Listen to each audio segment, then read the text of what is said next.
chased by hounds. Round and round we go, wearing a pinche rabbit's foot for luck, just ahead of the fucking hounds. ¿Qué hubo? ¡Ah! ¡Qué vida es! ¡Qué loca vida, home!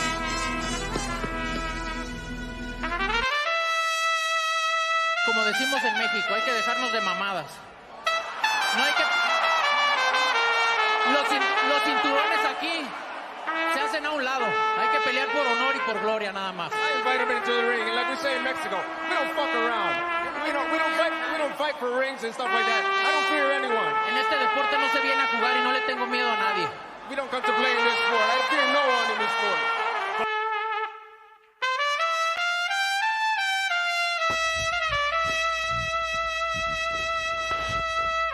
What's your prediction for the fight, then? Prediction? Yes, prediction. Pain. Como decimos en México, hay que dejarnos de mamadas. We come out chased by hounds.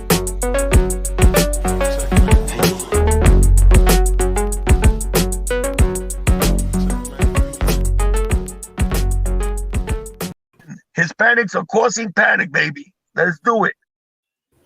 Let's do it. Check out this shirt right here. Look at this. All right. Check this out. Are you down with HCP? Link will be posted later. You guys can now get your t-shirt. Those should be the first available ones. Also, a hoodie will be available as well. And we'll be rolling out more styles and all that. You know, we'll get all that. The D-Style boxing one, all that will be coming out. Shout out to the Leave It in the Ring Network.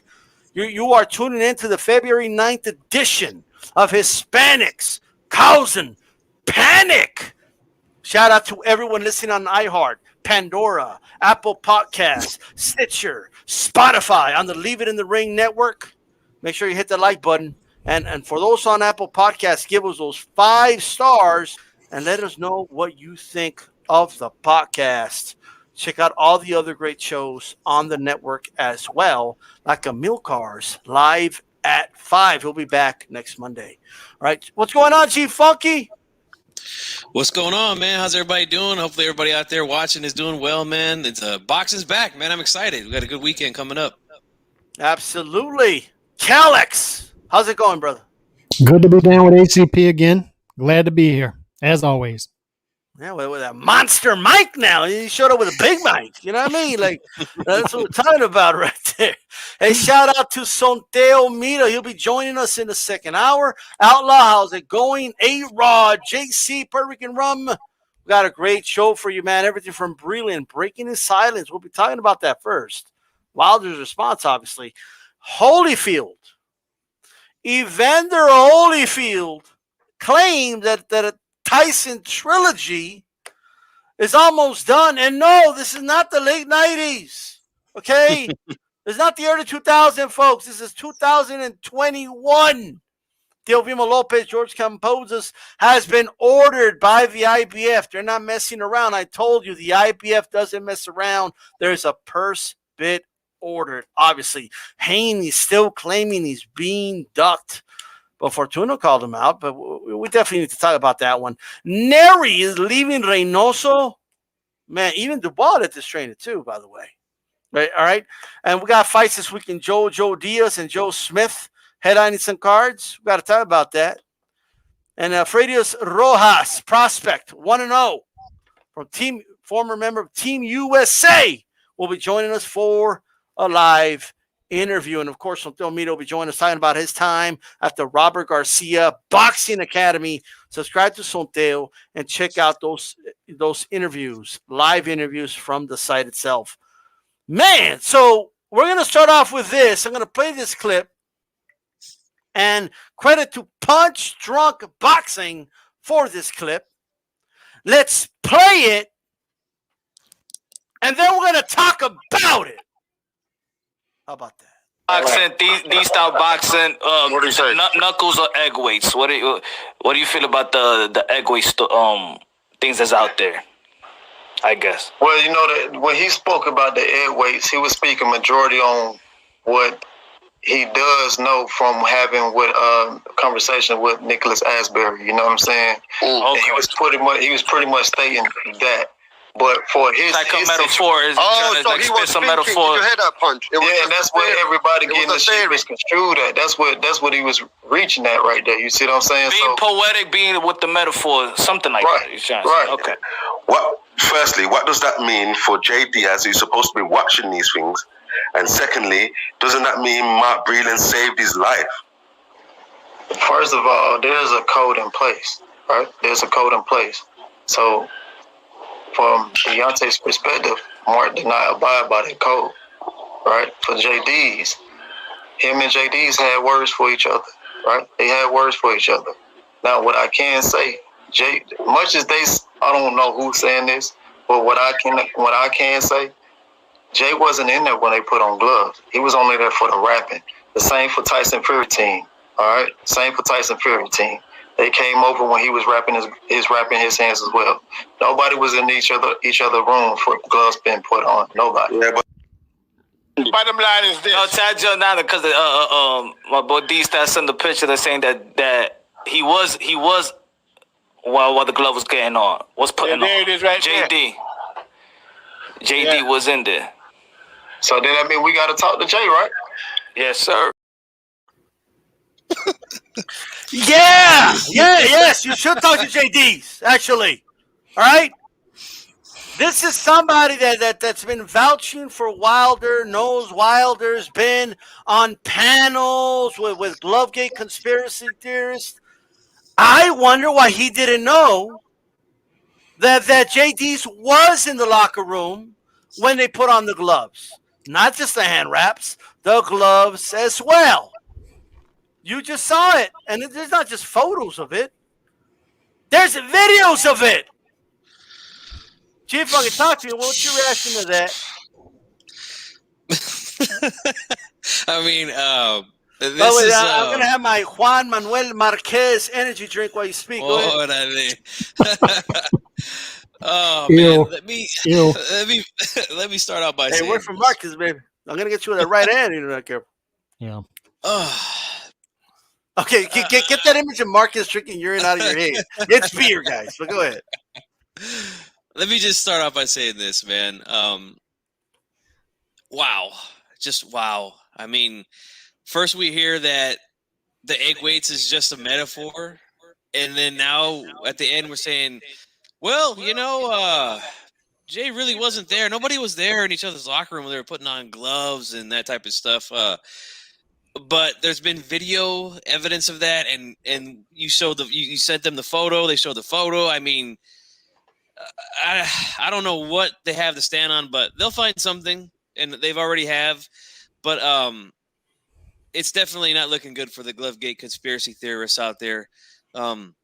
These type of things. Somebody who was actually there with Wilder said that they didn't know that Jay Diaz was there watching Fury get his hands wrapped and putting the gloves on. No, not only did they not know G-Funky, he said with confidence no one was in the other locker room. And by the way, the only one that did not get checked when they put on the gloves was Wilder. Right. From his own account. Exactly. Nobody from Fury's team was present when those gloves arrived to Wilder when they switched them out the day of the fight. There was a member of the commission there, though. So, for me, that's cool. Like I said, the commission, as long as they're there, then I'm good with it. But there was not a representative. So here's the thing. If they want to say things like, well, the commission doesn't catch anybody, but then they say, well, it's okay that Wilder switched out his gloves because the commission was there. So, I mean, these guys are just all over the place with this stuff, man. But this is definitely a big blow to the Glovegate theory. And to be honest with you, I'm glad, man, because I just want this thing to die and go away. Calix, what do you make of that? This is the same guy, by the way, who appeared on and shout out to Barbershop Conversations, okay, because that's where it happened. And this is the same guy that was like, comes on, right? And Sugar Hill's there, and he's like, yeah, we know what you did. Yeah, next time I see you at one of these boxing, that was him. You know what I mean? But where's that same energy for JD's? If everything they're saying is true, I mean, the dude that was there for your team has a lot of explaining to do, in my opinion. But what do you make of it, Alex? Does this finally put Glovegate to an end? We've been talking about this for a year, dude. A year. You think they're gonna still keep going with it? Yes, they are still with it. And by the way, to Tay Jones did say he just meant boxing. Like it wasn't a threat. He just meant Wilder's going to beat him up next time. But hey, that's what he said. But this, I'm literally bad. My whole issue with the Glovegate thing was it was such a reach because raps could be manipulated.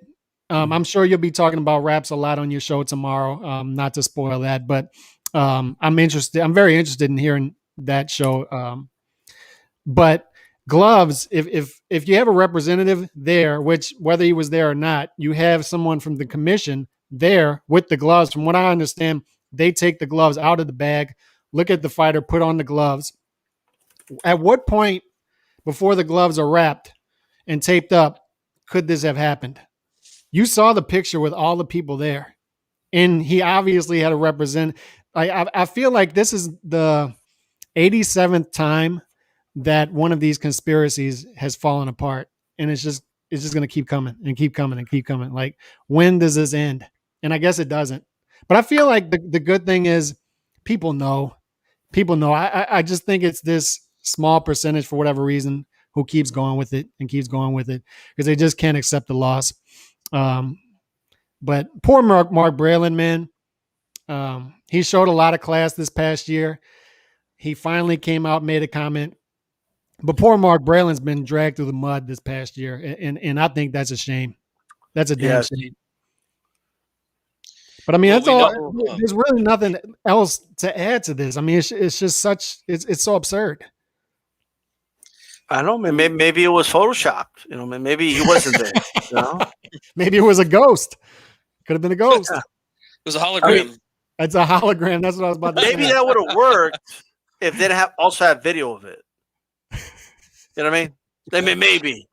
But this but haven't you heard the new video? They could make somebody look like somebody's there. Look at that face app. That's what they used.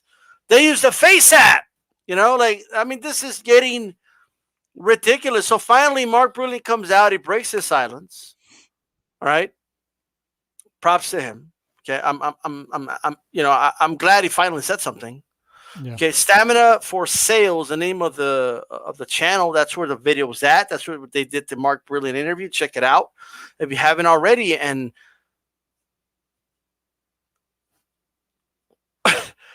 Wilder says, I don't know where that came from. Well, why is Mark Breland talking like that about me? I mean, he must just be jealous of me, he said. I think he's mad because I'm a millionaire and I took care of myself and he don't got nothing, right?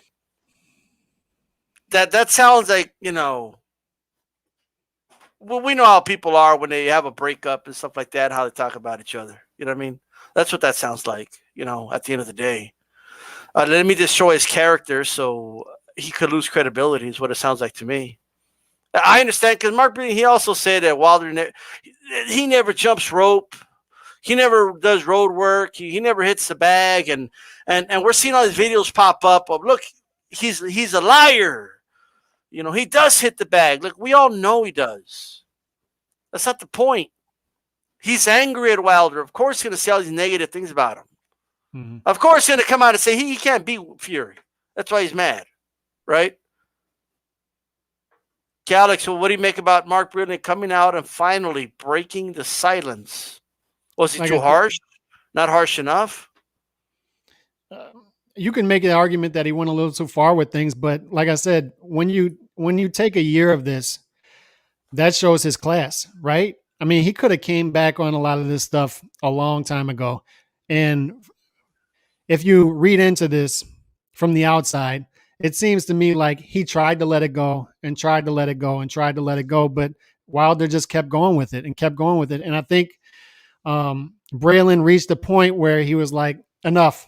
And maybe it was on the cuff. Maybe he decided to do an interview and freestyle it and went a little too far. I don't know, but there were some things as far as where he said that, like you said, the jumping rope and he barely trains hard, that make him look bad as a trainer, because it's like, all right, if you've been training him all these years, why wasn't he training hard?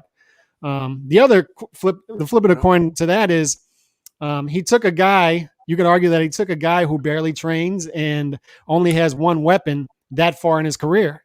So maybe it gives Mark Breland more credibility as a trainer. But ultimately, I think it showed a lot of class and a lot of character that he waited this long to finally come out and push back on some of this stuff.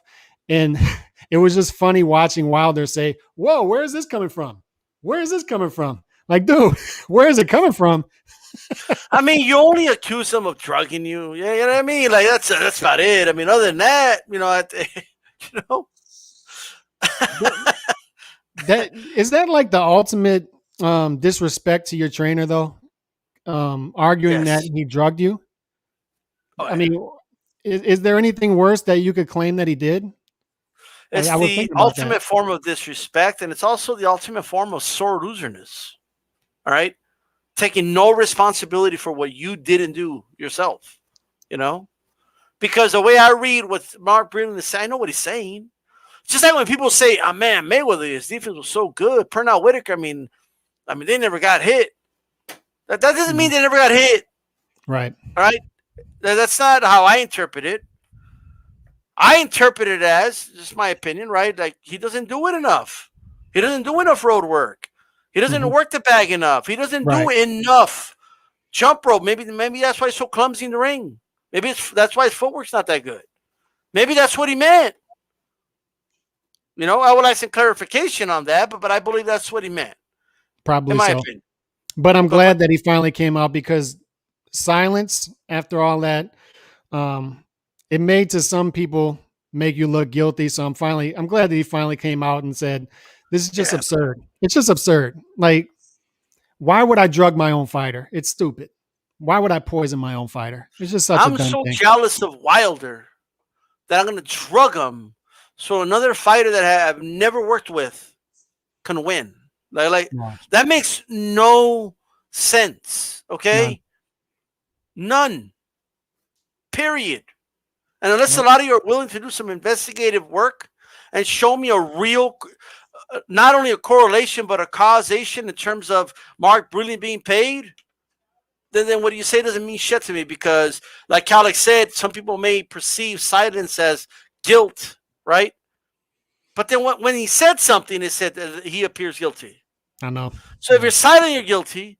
If you say something, you're guilty. G-Funky, talk to me. What did you make of him breaking his silence? Talk to me.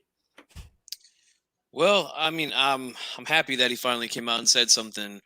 Some of the things that he said were pretty well known amongst a lot of people about Wilder's training habits. We've heard little pieces here and there about some of the things that he does that he doesn't do in training. There's been reports that he's left camp early and stuff like that. I mean, that's got to be frustrating to trainers, especially someone like Mark Breland. I can only imagine that, plus Wilder coming out and saying that the man drugged him and betrayed him by throwing in the towel. And then Wilder to come out and say, "I don't know why he's saying this about me." You know, just I really question where Wilder's head is at this point. You know, I don't know where his mental state is right now. I mean, you accuse a guy of drugging you, like, that's a serious thing. Like, the dude could go to jail for that. And you wonder why he's saying what he's saying. But right. You know, he just kind of confirmed everything that a lot of us real boxing fans knew about Wilder. You've seen it in the ring. I mean, when he says things like, you know, "I only got to be perfect for 2 seconds while my opponent's got to be perfect for 12, you know, and then you see the results. I mean, it literally is what he said. He can go in there and with the two best guys he's ever been in the ring with, Tyson Fury and Luis Ortiz, he lost pretty much all those rounds to those guys, except for the rounds that he knocked those guys down.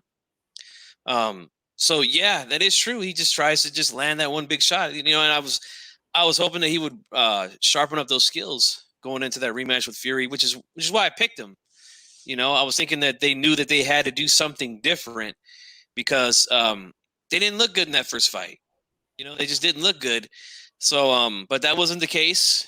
And Breland kind of confirmed that to us that, you know, yeah, he doesn't really work on his craft the way that he should. And it does to me sound like there has been some sort of animosity between those two for quite some time now. And they're letting it loose now on each other. So I have a feeling this is not the end of it, but we'll see. But yeah, it's crazy, man. These accusations of him drugging him are just, that's, to me, that's the craziest one out of all of them. Dafu says Wilder stopped training because he fell in love with his right hand. Let me tell you guys something. We'll give you a D-style quote right now. Power is magnetic to the steel of our desires as boxing fans. Boxing fans fall in love with power. It's magnetic to our souls. We love to see now. Well, why do you think Mike Tyson was so popular? Why do you think he's such a big star? You know what I mean? Why do you think a lot of, like, go back in history, all the big upsets, like the upsets that shocked people, a lot of times were the big puncher getting beat by somebody else, right? People couldn't, like, believe how can anybody possibly go 12 rounds with this guy? You know what I mean?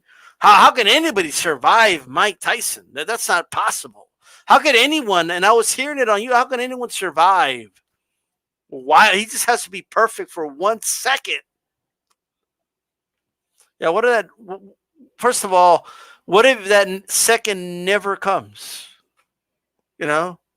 What if you never get the opportunity to use your second? What then? What then? That's not the way it works in boxing.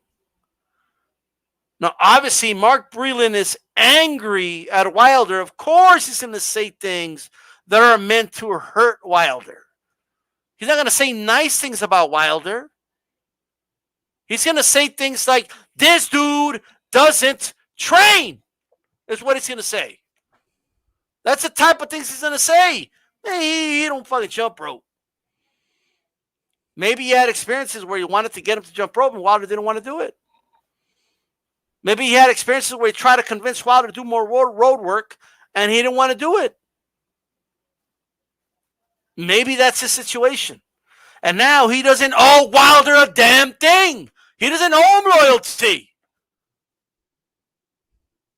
He doesn't owe him loyalty because he got none in return. If I tell the world Calix drugged me, right? He's not going to come be, oh yeah, Dista, yeah, it's a cool dude. Come on. That's not the way it works. It's never worked that way. If you want people to get over the loss, then you need to tell them the truth. That's what you need to do. They may be mad at you for a little bit. You know what I mean? They may get mad at you, but you know what? They're always going to know, you know what?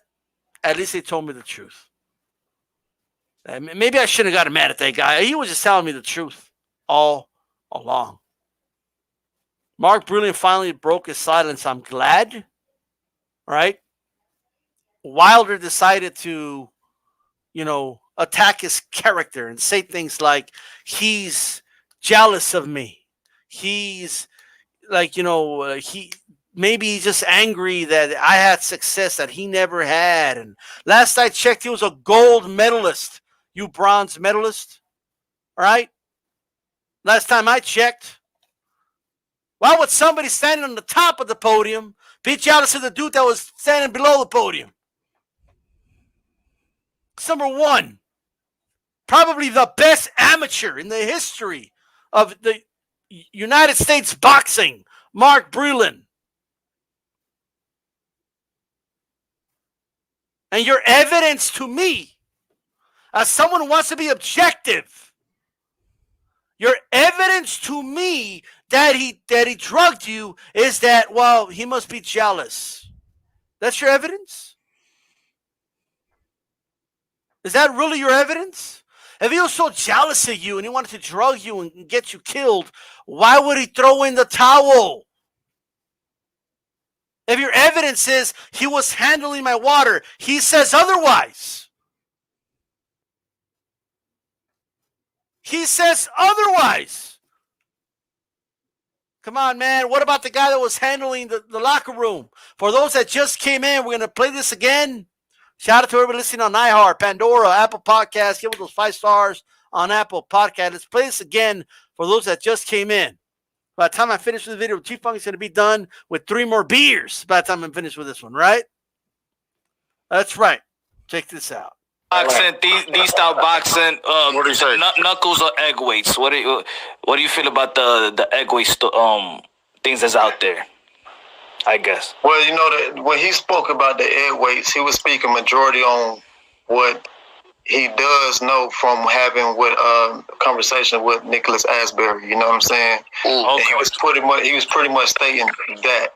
But for his metaphor is so he was thinking. Did you hear that punch? And that's what everybody getting the shit misconstrued at. That's what he was reaching at right there. You see what I'm saying? Being poetic, being with the metaphor, something like that. Right. Okay. Firstly, what does that mean for Jay Diaz, who's supposed to be watching these things? And secondly, doesn't that mean Mark Breland saved his life? First of all, there's a code in place, right? There's a code in place. So, from Deontay's perspective, Mark did not abide by that code, right? For JD's, him and JD's had words for each other, right? They had words for each other. Now, what I can say, much as I don't know who's saying this, but what I can say, Jay wasn't in there when they put on gloves. He was only there for the rapping. The same for Tyson Fury team. All right, same for Tyson Fury team. They came over when he was wrapping his hands as well. Nobody was in each other room for gloves being put on. Nobody. Yeah, but Bottom line is this. No, Tad Joe now because my boy D Stat sent the picture. They're saying that he was while the glove was getting on. Was putting on. There it is right JD. JD was in there. So then that means we got to talk to Jay, right? Yes, sir.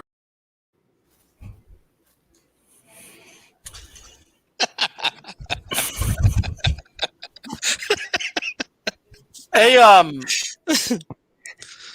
I thought no turn was left unturned and all that. I thought done all the research and all. Well, what happened? Are you really going to go to court? Like, how are you going to beat this in court? All right, against some slick lawyer when D-style boxing could debunk the shit just like that. Just like that, like real time. I don't need time to research shit. Hey, Calix, let me ask you a question. There's a photo out there, all right? Let me see if I can pull up the photo, all right? So listen on the podcast form, it's the photo of the right hand that was put out there. Remember, you see this photo? I can't see it. All right. Well, but are you familiar with a right-hand photo where they say you could see the knuckles? Yes. All right. I'm also familiar with the photo of his hand supposedly pulled down out away from the glove. But well, let's focus on the right-hand one for now. Okay. Right? Now, and we're going to go back to the floppy one just to people. Oh, see, they're trying to avoid it. No. Like, it's all good. Look, the right hand. Calix. What do they do to boxers' hands before they put the gloves on? They wrap them. So would you be able to see the knuckles? No. So why are people believing that those are Fury's 4 knuckles? When he took off the gloves and dude was singing, having a good time. He sang American Pie after the fight. With it, like grabbing the thing and shit. We knew we had him wrap. We knew JD was there when he wrapped them. We knew they were wrapped when they put on the gloves. Okay, we knew the wraps were on when they took off the gloves. He sang with the wraps. He had the press conference with. I mean, well, what do you want? What do you want? And like, stop believing nonsense. Stop believing bullshit, people. And where did they put the egg weights or whatever when he took the gloves off? Because the gloves were still in the ring. The magic weight. and he's out there singing, like you said, he's singing with the microphone. He's having a good time. Oh, that's why they handed him the microphone. You see, when he took off the glove, he inserted the egg weight inside the microphone. You know what I mean? That's what he did. But in all seriousness, man, like one in the same, you guys got to watch that stream, Punch Drunk Boxing, by the way. Make sure you guys subscribe. But a shout out to Punch Drunk, by the way, for giving us permission to use that footage. Look, if they don't even want to point at the spot where he had the hole in his face, because first they said it was the skull, right? And then we were asking, well, what do you mean they took off the wrap? Because then you're gonna have bare knuckles, right? How the fuck are you gonna bend the skull with your like your knuckles are gonna crack? You know what I mean? Like maybe it's possible if it's well padded, because you can fucking hit hard with a padded glove. You know what I mean? For those that don't know, would you rather hit a brick wall full force with a glove or with no glove? It's a common sense question. All right? It's common sense. Rest it at that. The gloves are made to protect your hand, not your opponent's face. People not understand that. But back to the four knuckles thing. We know that can't be the knuckles. Maybe it's just that it's being creased. It's a split second. The next frame, you see the padding. But we have people believing this. Like, this is unbelievable. Now, the floppy glove thing. That was from the first fight. Mm-hmm. Wilder himself said he couldn't hurt him in the first fight. So is Wilder lying then, or is he lying now? So we want to hold everybody else accountable about their lies. Wilder said you had pillow fist. So was he really doing some illegal move? Because that's the other thing, dude. They claim you could see the knuckles, right, inside the glove in the wrist area in the left hand. That's what they claim, right? I don't know if they mean this. It can't be this because the hands are wrapped. Okay. Plus, you wouldn't hold a glove like this and like that's stupid. Okay. Mm-hmm. That's number one. But it's this, guys. So Showbiz the adult did a video on it. He showed a side by side of Fury getting his hands wrapped, right? And you could see the same wrapping and everything. And then, the one where it's inside the glove. I mean, this is unbelievable to me. And yes, it got loose. There you go. That's the very next Same frame, and you see the full padding. Okay? Like, what are we doing here? Nobody had an egg weight. Hey, Calix, they said it was, like here's the thing, right? What I felt they meant was he would have one of those egg weights that people, like a lot of people that do exercise use and stuff, and they kind of put it like a ring right here, or it kind of goes on two fingers and you kind of grapple it, you know what I mean? Mm-hmm. And you work out with it and stuff, right? But like, dude, but then that debunks the other one, because how would he have a closed fist inside the wrist area with an egg weight? And if you put on a professional boxing glove, not the ones they sell at, sporting goods store, right? You would see a big lump and the laces like from here to here. Mm-hmm. From the index to the pinky. Come on. But yes, all this is like London bridges. And what happened to London bridges, guys? They fell down. That's right.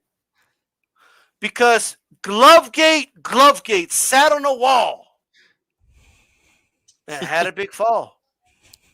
And all the Glovegate horsemen and all the Glovegate men, they're having a hard time putting Glovegate back together again.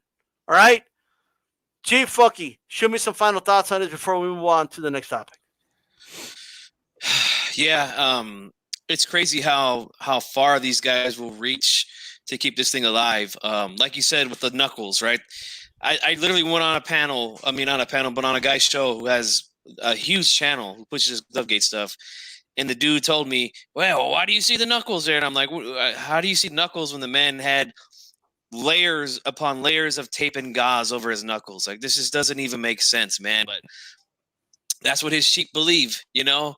And it's good business for these guys. That's why they're going to keep it alive. It's all monetary for them, you know? But the real fans know what time it is, you know? Shout out to Dante. Hey, and you know what I always say? Do your thing, guys, but, you know. Calix, talk to me. Not about Mexico beating up Team USA in soccer. Not about that. You know, shout out to your hat. But about Glovegate. Any final thoughts about Glovegate? Nah. My question is, why did they pick egg weights? Because I'm guessing they tried to push the thing where he pulled his fist away from the glove and he was sort of slapping, but that you can debunk that with, I mean, Andre Ward used to do the same thing. Joe Calzaghe did the same thing all the time. They used to pull their fist away from the glove and do slapping. They used to slap. So that's nothing out of the ordinary. They call them Calislappy. Yo, Joe Cal Slappy. I mean, it happened. These guys did that all the time. They would slap, but I just don't understand where the egg weight thing came from. And it seemed like it seems by like the way, but they loosened it up a little bit, but it was like literally like this much. It wasn't like this much. You know what I mean? Like, but, no. Go ahead.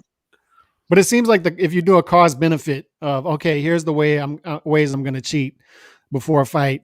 It seemed like the cost of putting something like that into your glove would far outweigh the benefit, because what kind of damage are you going to do to your hand? I mean, it's like having brass knuckles inside your gloves for 12 rounds. It doesn't seem like a good move to me, and it seemed like something you would easily get caught with.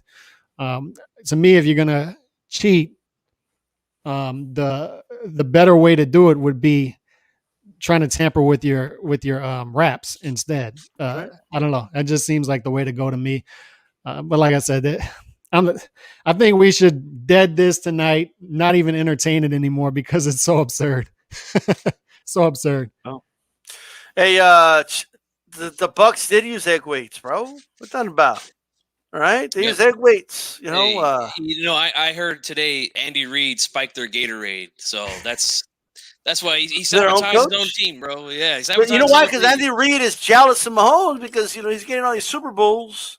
You know, has egg weights, has that been a thing in boxing before though? Like, has anybody ever been caught putting an egg weight in a glove? Because I was wondering where that came from. Because you know what? It had to have happened before. If any of these dudes want to spar me, you want to put on an egg weight and put on the glove, go ahead.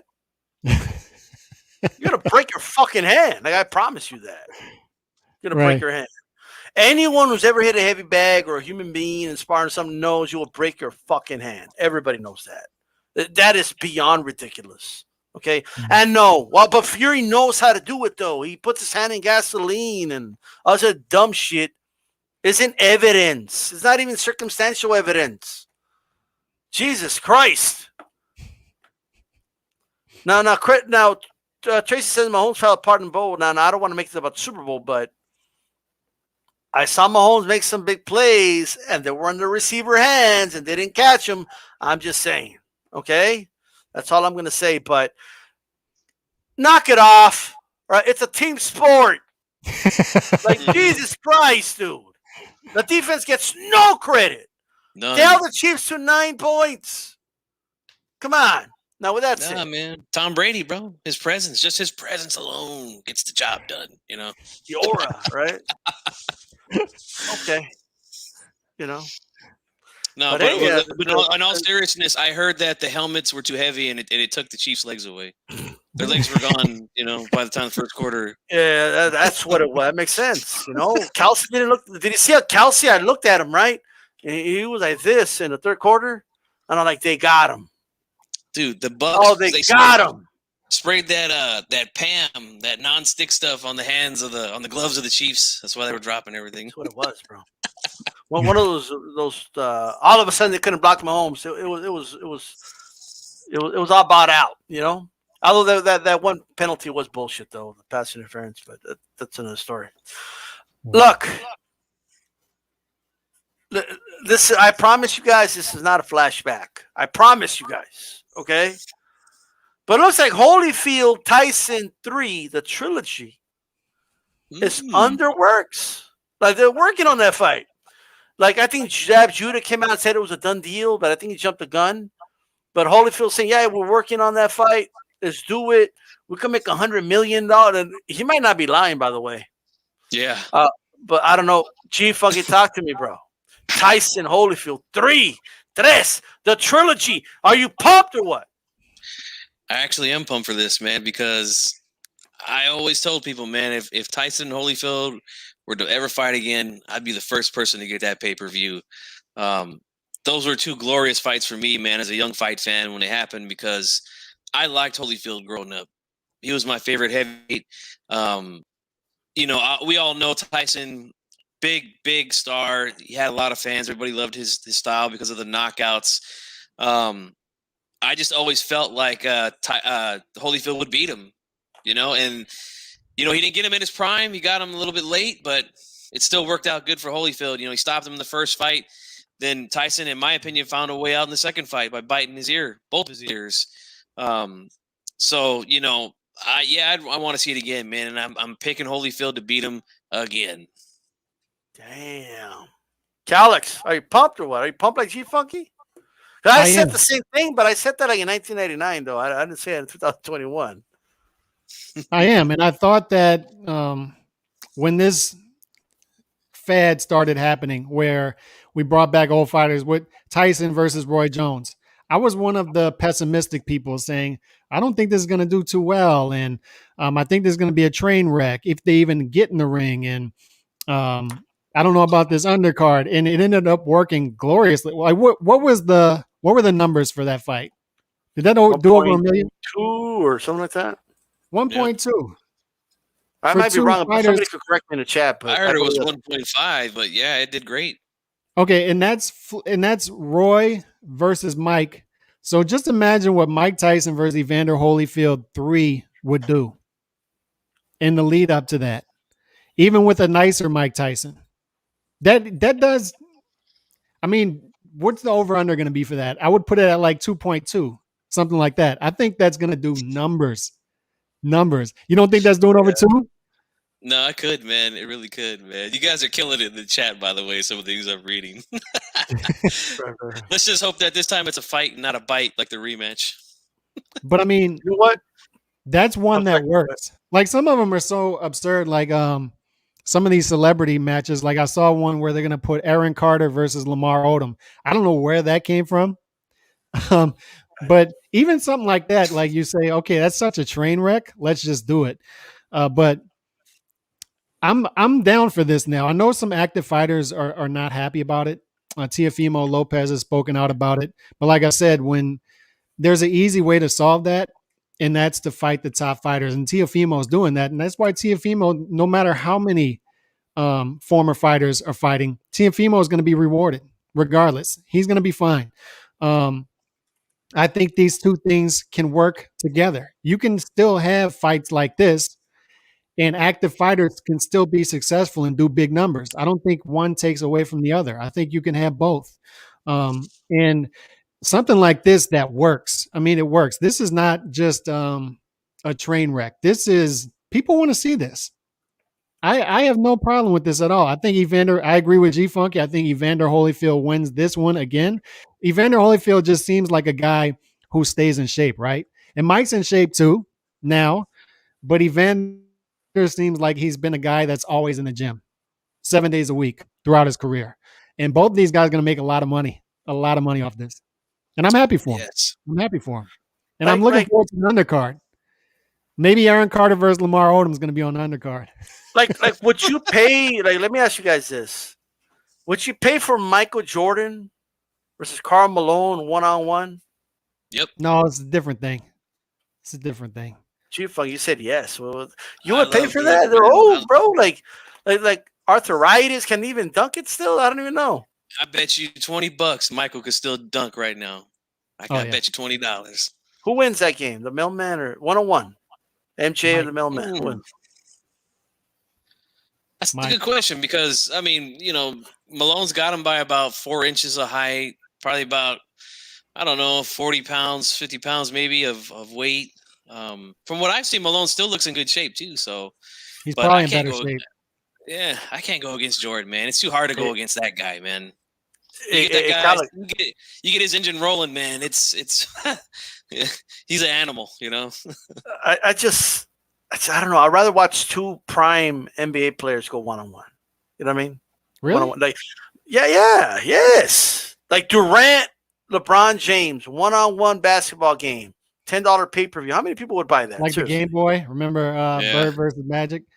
But to me, and I grew up as a basketball player, to me, basketball is not a one-on-one sport as far as a crowd. Right. It's a 5-on-5. Even the 3-on-3, I didn't really like 3-on-3 half court, Ice Cube League. I wasn't really a fan of that. I need to see 5-on-5 full court basketball to be interested. So a one-on-one half court game doesn't really do it for me. I like this though. I like guys going in past their prime, and as long as they're about the same at about the same level of their career past their prime, and I think that it works for Holyfield versus Tyson. This is going to be humongous, big. I'm interested to see if they're going to put active fighters on this card. You think they will? Right. They should. I mean, that's a lot of exposure. I mean, we seen the best. What was the best pay-per-view that wasn't Tyson and Holyfield last year was with Wilder Fury, and that didn't even outperform it. So I mean, yeah, if I'm a promoter of a fighter and I want him to get some exposure, you're damn right I'm trying to get him on that card. Yeah. Yeah, most definitely. You know what I mean? You think they'll go for the knockout? I hope so, man. I sure hope so. Well, that's the thing, man. My point is, I mean, like these are some old dudes. I would pick Jordan, by the way, but I'm like, that's my casual opinion. But I'd watch it. I'm not even gonna lie. Like I would watch it. I think I would pay just to hear the trash talk between those two. I mean, Jordan is up there with probably one of the best trash talkers in the game. Like Jordan might beat him points wise, right? But you think Malone like dunks it on him at least once? Oh yeah, he's much bigger than Jordan. Yeah. It'd be interesting to see the rules. It'd be interesting to see what kind of rules they play under. Whether it be if you make, you take, or every made basket, the other guy gets the ball. That makes as long as they can't travel, like I see all the time now, like in the NBA, the refs like. Oh yeah, there's no travel today. What's going on, bro? What's if going it's on? A game, if it's a game of 21, Karl Malone has a shot because once it gets to 19, you can do whatever you want, and Karl Malone's gonna rough him up. You imagine Michael Jordan get to 19 and he gets the ball. Karl Malone's just gonna destroy him. Yeah, he might snap him in half. Hey man, some Jordan fans are like, I believe in Jordan though. I think Jordan will figure it out. You know what I mean? Figure it out because he's gonna take that personal, Calix. You know what I mean? He's gonna play this clip. Be like, I saw this. I was trying to watch a boxing show, and this dude said Karl Malone could beat me, and I took that personal. The next one, but back to Holyfield Tyson. Let me tell you guys something. Right? I am like a believer in rewarding these guys because you could only make money in boxing for so long. And if these legends could get their money even at this late age, then get it. You know what I mean? At the end of the day, because no one's forced to buy it. Like, you don't have to buy it if you don't want. They're not hijacking like a show or anything like that. You know what I mean? So or the sport, they're not holding up the sport and all that. So I don't have a problem with it at all, man. You know what I mean? And you guys have anything else to add before we move on? Let these guys get paid on the back end.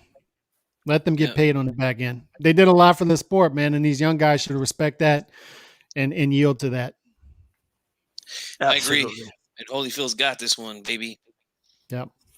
Now, I want to ask you one more question, Calix, as we end the hour here. Teofimo Lopez versus George Kambosos has been ordered by the IBF. They have ordered a purse bid. This one goes out to all the guys telling me, like, no, like the IBF will totally not strip him if he just goes fight Devin Haney, like it won't happen. Like, Mm. well, it kind of looks like they're ordering a purse bid, and that usually means y'all got to fight. That usually means Kambosos earned his shot. You got to fight him. You know what I mean? And if you're a sports fan, you want the guy that earned his shot to get a shot. You know what I mean? So even if you don't think he could win, but Calix, before you go, give me your thoughts on Teofimo Lopez Kambosos being ordered by the IBF, and Haney still claiming that Teofimo is running and hiding. You know? Look, man, I like the fight, by the way. I think Kambosos is a dangerous in-between fight. He's one of those guys who can sneak up on you, much like Herrera snuck up on Danny Garcia. I've used that example in the past. He's one of those guys that works hard, has a style that can do something. So Teofimo better not take this lightly, and I don't think he will. Judging what he's saying on Twitter, judging how he stays active in the gym, I think he'll be completely fine. I think he's cut from that cloth. I think he wants to achieve greatness, and I don't think this is going to stop him. I think he's going to steamroll Kambosos, but I do like the fight. I think that's a good mandatory. He deserves, if anybody deserves sort of a softer touch, I wouldn't even call it a much softer touch, but a softer touch, it's him. He was the only one who really took a risk in 2020. So good for him. Make some money off this fight. I think the fight's going to be in April, so that gives him time to come back in the spring for a bigger fight. And if Devin Haney's there and he wants to fight, if he actually wants to fight, do it. But Devin Haney, I'm just tired of hearing about it. Fight somebody. Fight somebody. There are guys there. There are guys there other than Teofimo Lopez. There are guys to make fights with, make the fights, fight somebody in and around 135. You can make those fights. And then let's see if the hype is there. If his performance in the ring matches the hype that everybody's saying about Devin Haney. Other than that, man, it's all about Teofimo Lopez at 135 right now. He's the guy we should be talking about at the top of the division. He's the one who calls the shots. And good for him. Good for him. And the fight will happen, I believe, from what I'm hearing in April. All right. Meanwhile, Haney's mandatory Fortuna is like, I'll fight you. Right. You know, let's do it. But in the past, you ducked me. Like, what are we doing here? You know what I mean? Right. So everyone, make sure you subscribe to Calix 2.0. Tell everybody when you're live, Calix, before you go. Calix Boxing 2.0. I'll be back live tomorrow. So 3 or 4, possibly 5 videos per week. Calcast, look out for that. And look out for me on Twitter, Calix Boxing 2. And then CalixBoxing.com is getting rolled out on Saturday, man. So look out for that. I'm looking forward to get back to writing, man. My real love. I much prefer writing, so I look forward to that coming back this weekend. All right. All righty. All right, Calix. Have a good one, brother. Subscribe thank to you. Calix Boxing. Thank you. Let's bring on the one and the only Sonteo Media. How you doing, brother? I'm doing good. How are you guys doing? Man, I'm doing great, bro. Chilling like a villain, all that good stuff. You know what I mean? Hey, you were out there, man, at the Robert Garcia Boxing Academy. All right, doing your thing over there. By the way, guys, subscribe to Sonteo Media and follow him. It's Sonteo Media on all social media platforms. Hey, talk to us about your experience there, brother. It was cool. I went up there last Thursday. I live in San Diego, so I had some business to take care of in LA. So I kind of went all the way around on the coast, took care of what I had to in LA, and then drove out to Riverside, kind of made a big loop. And I think I got there around 1:32-ish on a Thursday, spent a few hours there. And then I asked Robert if I could, there was going to be some good sparring the next day, some good amateurs that were going to box some pros. And I asked him if I could stop by. I told him I wouldn't record, but I wanted to see some of the sparring. He said, of course, come on down. But I got busy on Friday and I didn't get to leave here until 2-ish.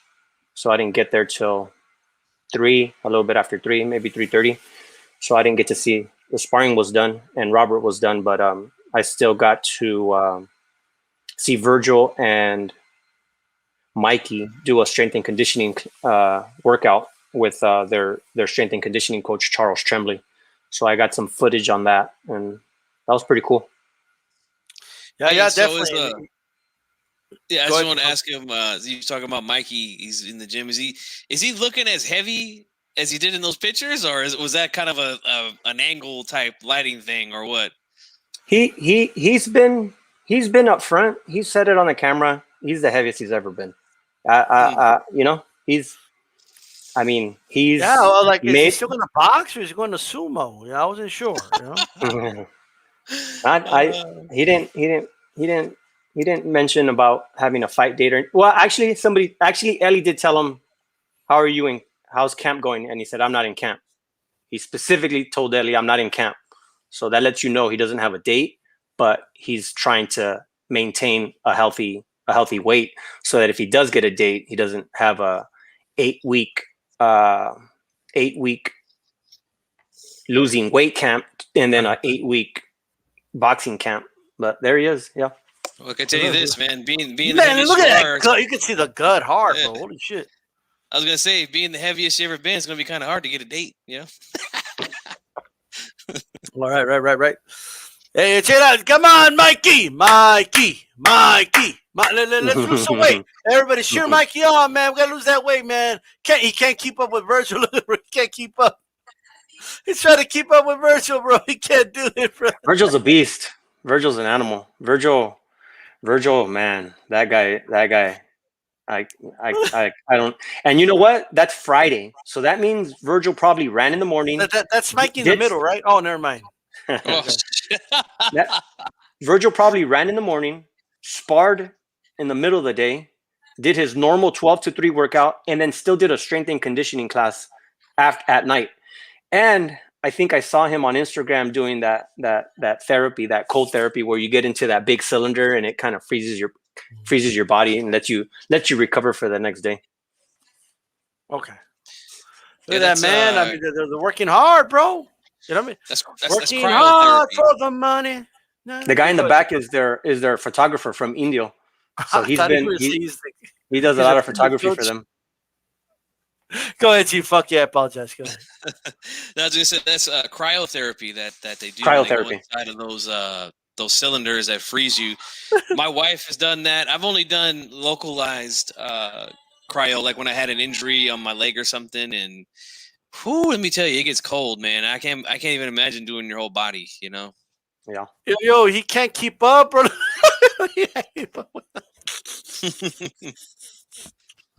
Hey, stop. Come on, Mikey. You can do this, you know? Hey, how big is this spot, man? It looks big, like on video and stuff, but like when you got, you know what I mean? Is it bigger than it looks on camera, or, you know, like what? Well, it's doubled in size in the last couple years. The original building was the one that I didn't film in. It has 2 rings in it, and it has some bags, and then they doubled in size just recently, and that's the gym that they're working out right now. And they got one ring in there, that Adidas ring, and then they have about, I don't know, 8, maybe 10 bags hanging in there. But Charles is new to the team. The guy in the gray shirt, he's their strength and conditioning coach. That guy's been with Jose Ramirez for the last 10 years. So he's an ex-Olympian himself, and you can tell by just the way he looks. He holds a lot of records in weightlifting, and he's been with Jose Ramirez. He's from Fresno, but he recently bought a home down here close to the gym, and not only does he work with Jose, now he's starting to work with a lot of the RGBA fighters. Right. Yeah, his name's Charles Tremblay. You know what this reminds me of, bro? Like the way the MMA gyms do it. You know, they got a whole team and they got a whole group of fighters all trained together. So there's always good sparring. There's always, like, I heard from another guest trying to get on the future, man, and not that these guys wouldn't do it either, but that, I mean, they spent $10,000 in sparring, like just for the sparring partners in the last like 2 weeks. Like that's insane, you know? But if you train with Robert, I don't know how that works exactly, but I mean, these guys, from what you saw, was there a lot of sparring going on? Well, just from Ellie's videos, they're sparring in all 3 rings, especially with David Benavidez being there for the last 2-3 weeks. David Benavidez will be in the main ring in the other room, sparring middleweights, and then there'll be guys in the little one, and then there'll be Virgil on this side sparring Leo Ruiz. He'll be sparring Baby, a guy from India. His real name is Manny Rodriguez. He'll be sparring Leo Ruiz, Manny, and he also spars Hector Tanahara. Hector Tanahara told me he was sparring him. So they used to have shifts back in the day, and they might have gone away from this, but back when Abner Mares was there, Abner Mares used to have the 10 o'clock hour.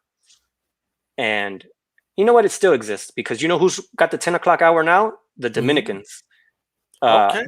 Jackson Marinas has the 10 o'clock spot with Caballo, which is Carlos Adames. And then a wave comes in at 12, and then a wave comes in at 2. They might have done away with the 2 right, with the 2 p.m. But they got the 10 o'clock and the 12 o'clock. Well, you know what? They have, because now that they've doubled in size, now they can with the third ring, they can satisfy the demand. But I remember Abner Mares told us he was worried about Robert not letting him back in the gym, and Robert responded, "Man, you're a world champion. You always have the 10 o'clock spot here. Don't worry about that. Whenever you're ready, come back." Okay. So they got their whole thing going on. They got the whole thing going on. Yeah, and wild card, like when a couple years ago, I mean, they would kick everybody out if Manny was there. You know what I mean? Like, all right, guys. Well, I've heard Wildcard has a second floor, and Manny has his own like secluded gym area. That's what I've heard. I've never been there. Well, they always had the second floor, and they probably bought off the first floor. Probably. You know what I mean? Because it was always in a second floor or something. Imagine owning a business, and there's a bunch of commotion. Like, what's that? You know, they're just fighting, you know, sparring. Then Box Academy is getting full, man. What do you make of the way Robert Garcia, the way they do it, bro? It's not just a gym, bro. It's an academy, and it's in the name. You know what I mean? And they have like a system in place already. You know what I mean? It's like a well-oiled machine. Like, what do you make of it?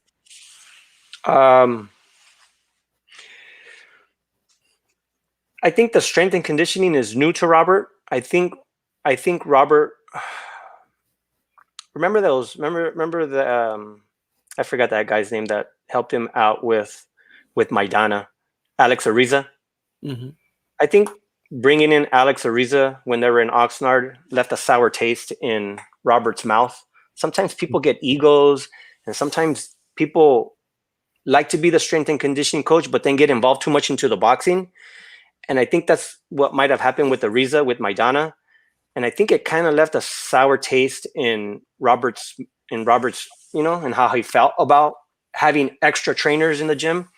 So I think he might have let off for many years of having strength and conditioning coaches.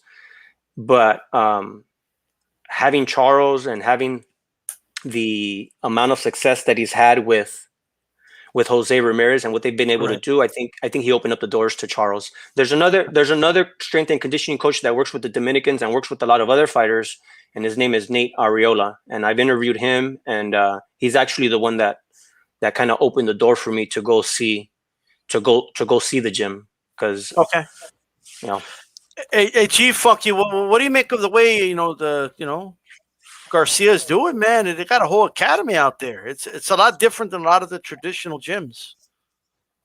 Yeah, it is, man. And it's one of the best. To me, it's one of the best gyms in the business right now. You know, the world, yeah. A lot of good fighters are coming out of there.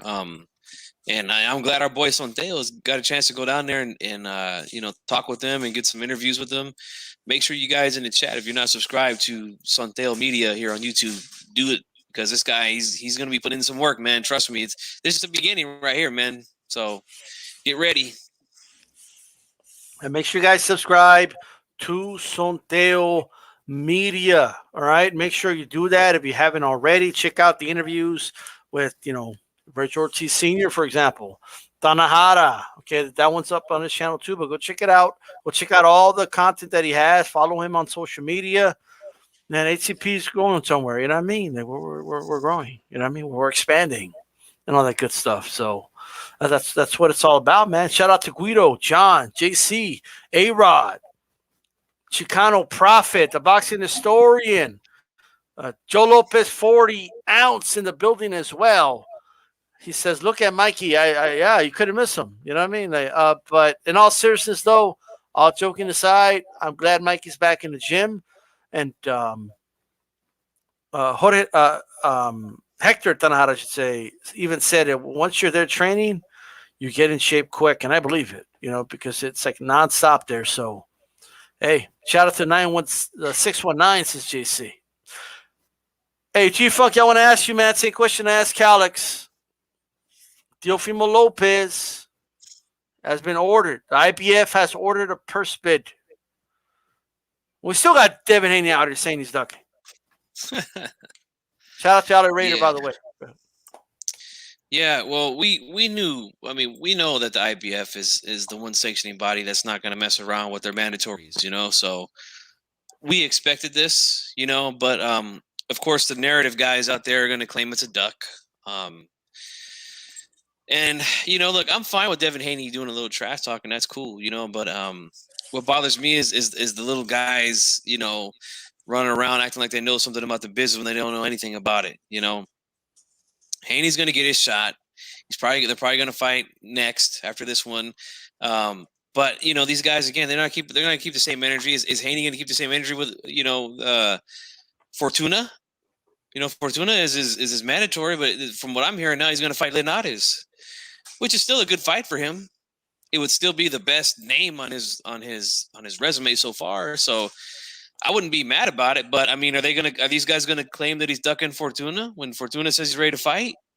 I mean, let's just stay consistent with that, But Teofimo's not ducking anybody. Let him get this mandatory out the way. But the thing is this: George Kambosos, who was a top 10 lightweight in the world and a mandatory to the IBF, he would be by far the best fighter on Haney's resume. And this will be the fourth guy in the top 10 at lightweight that Teofimo's fought in a row. So I don't want to hear that garbage anymore, We're done with that garbage. You know what I mean? So that's that. So, Theo, what are your thoughts, man? IBF saying, hey, you're going to fight him, purse bid. Guys, just so you guys know, purse bid's like the last thing. You know what I mean? Just so you know. All right? That means they're being serious. That's what that means. That means that if you don't fight, you're going to get stripped, and then there is no undisputed. All right? So, Theo, give me your thoughts. Yeah, I think IBF has that history of being one of the most toughest organizations to get their mandatories up and in there. So they're falling in line. That's pretty much their history. The easiest belt for a fighter to lose is the IBF. Right. There you go. The IBF doesn't play around. Mm-hmm. I want to make sure people understand that. So at the end of the day, Fortuna's ranked higher than a tougher fight for Haney. Says HLD. Absolutely. Look, Fortuna's there. Haney's dad was on the Boxing Voice, guys. All right? With what's the guy's name that represents Fortuna? Samson. Samson. There you go. And he said, hey, we want to do the fight with your son. Fortuna's ready. He said, yes, that's the fight we've been looking for. We've been looking for a fight like this, he said. Let's do it. Right? Okay, let's do it then. Let's go. Let's do the fight. Fortuna Haney is a great fight. That's a good win for Haney. It's a good win on his resume. And then it makes the Teofimo fight and Haney fight mean more. It just does. What if, let me give this hypothetical to you guys. Let's say they do Haney versus Teofimo, right? Who, by the way, people say doesn't fight black fighters. He just fought Comey. Comey's from New York. He's black. For the love of God. Okay? But anyway, let's say they fight and Teofimo knocks him out, right? Hypothetically. I'm not saying people, you don't have to agree, okay? But let's say that happens. And then let's say Haney's never the same again. And he loses to, Haney loses to the next guy and then the next guy and then he retires. What are people going to say about that win on Teofimo's record? What are they going to say? I mean, who the hell did Haney even beat? Look, let me go to BoxRec. Who are these guys? Who's this guy that he fought? Right? Beat somebody. So that way, when people go back and they look at the BoxRec and they could say, oh, but he did beat that dude Fortuna before he fought Teofimo Lopez. As simple as that. You know what I'm talking about? But, hey, anything else you wanted to add about this, Chief Bunky? No, just, you know, I just wish that Haney would stop the talking and get to fighting. You know, I mean, there's people out here running around saying that they used to like Teofimo, but now he's his mouth and they don't like him anymore. Yet the guy that they're pulling for, Haney, hasn't done a damn thing throughout his career, but nothing but bark his whole career and hasn't fought anybody. So I don't feel like these guys ever liked Teofimo. I think that's just what they say. They just jumped on the bandwagon because they didn't like Lomachenko. They want him to beat Lomachenko, and then when he does, and then it's the duck game. Oh, he's ducking. You know, 2-3 days later after he beats Lomachenko, he's ducking Haney, even though Haney hadn't even fought yet. Haney was supposed to fight Gamboa that next weekend. So I mean, it's crazy, man. These guys just the things that they say, they just don't add up, man. So I'm tired of the talk, Haney. Let's get you in there with somebody and get to work, you know. Absolutely. Sonteo, anything you wanted? I know you were out there doing those interviews. The only thing I didn't catch is, Sonteo, you were like, yeah, because you know, like the undisputed champ, Teofimo Lopez said, and the undisputed champ, Teofimo Lopez, brought excitement back to the division. I heard you. You know what I mean? And hit my like button, guys. But talk to me, Sonteo. I think Fortuna is a scary fighter for the 135 division. I think it's a high risk for a lot of people. It's gonna take a lot of money to sign up for a fight to fight against Fortuna. But like you guys said earlier, he's signed with Samson. He's bound to land one of these big names. Hopefully it's Haney, and it works out for whoever it works out for. Whether it's for Haney and he uses Fortuna to move up, or Fortuna does what he's done in the past and steps and does well, and he stays in the mix. But Fortuna is definitely a name to reckon with at 135. That's right.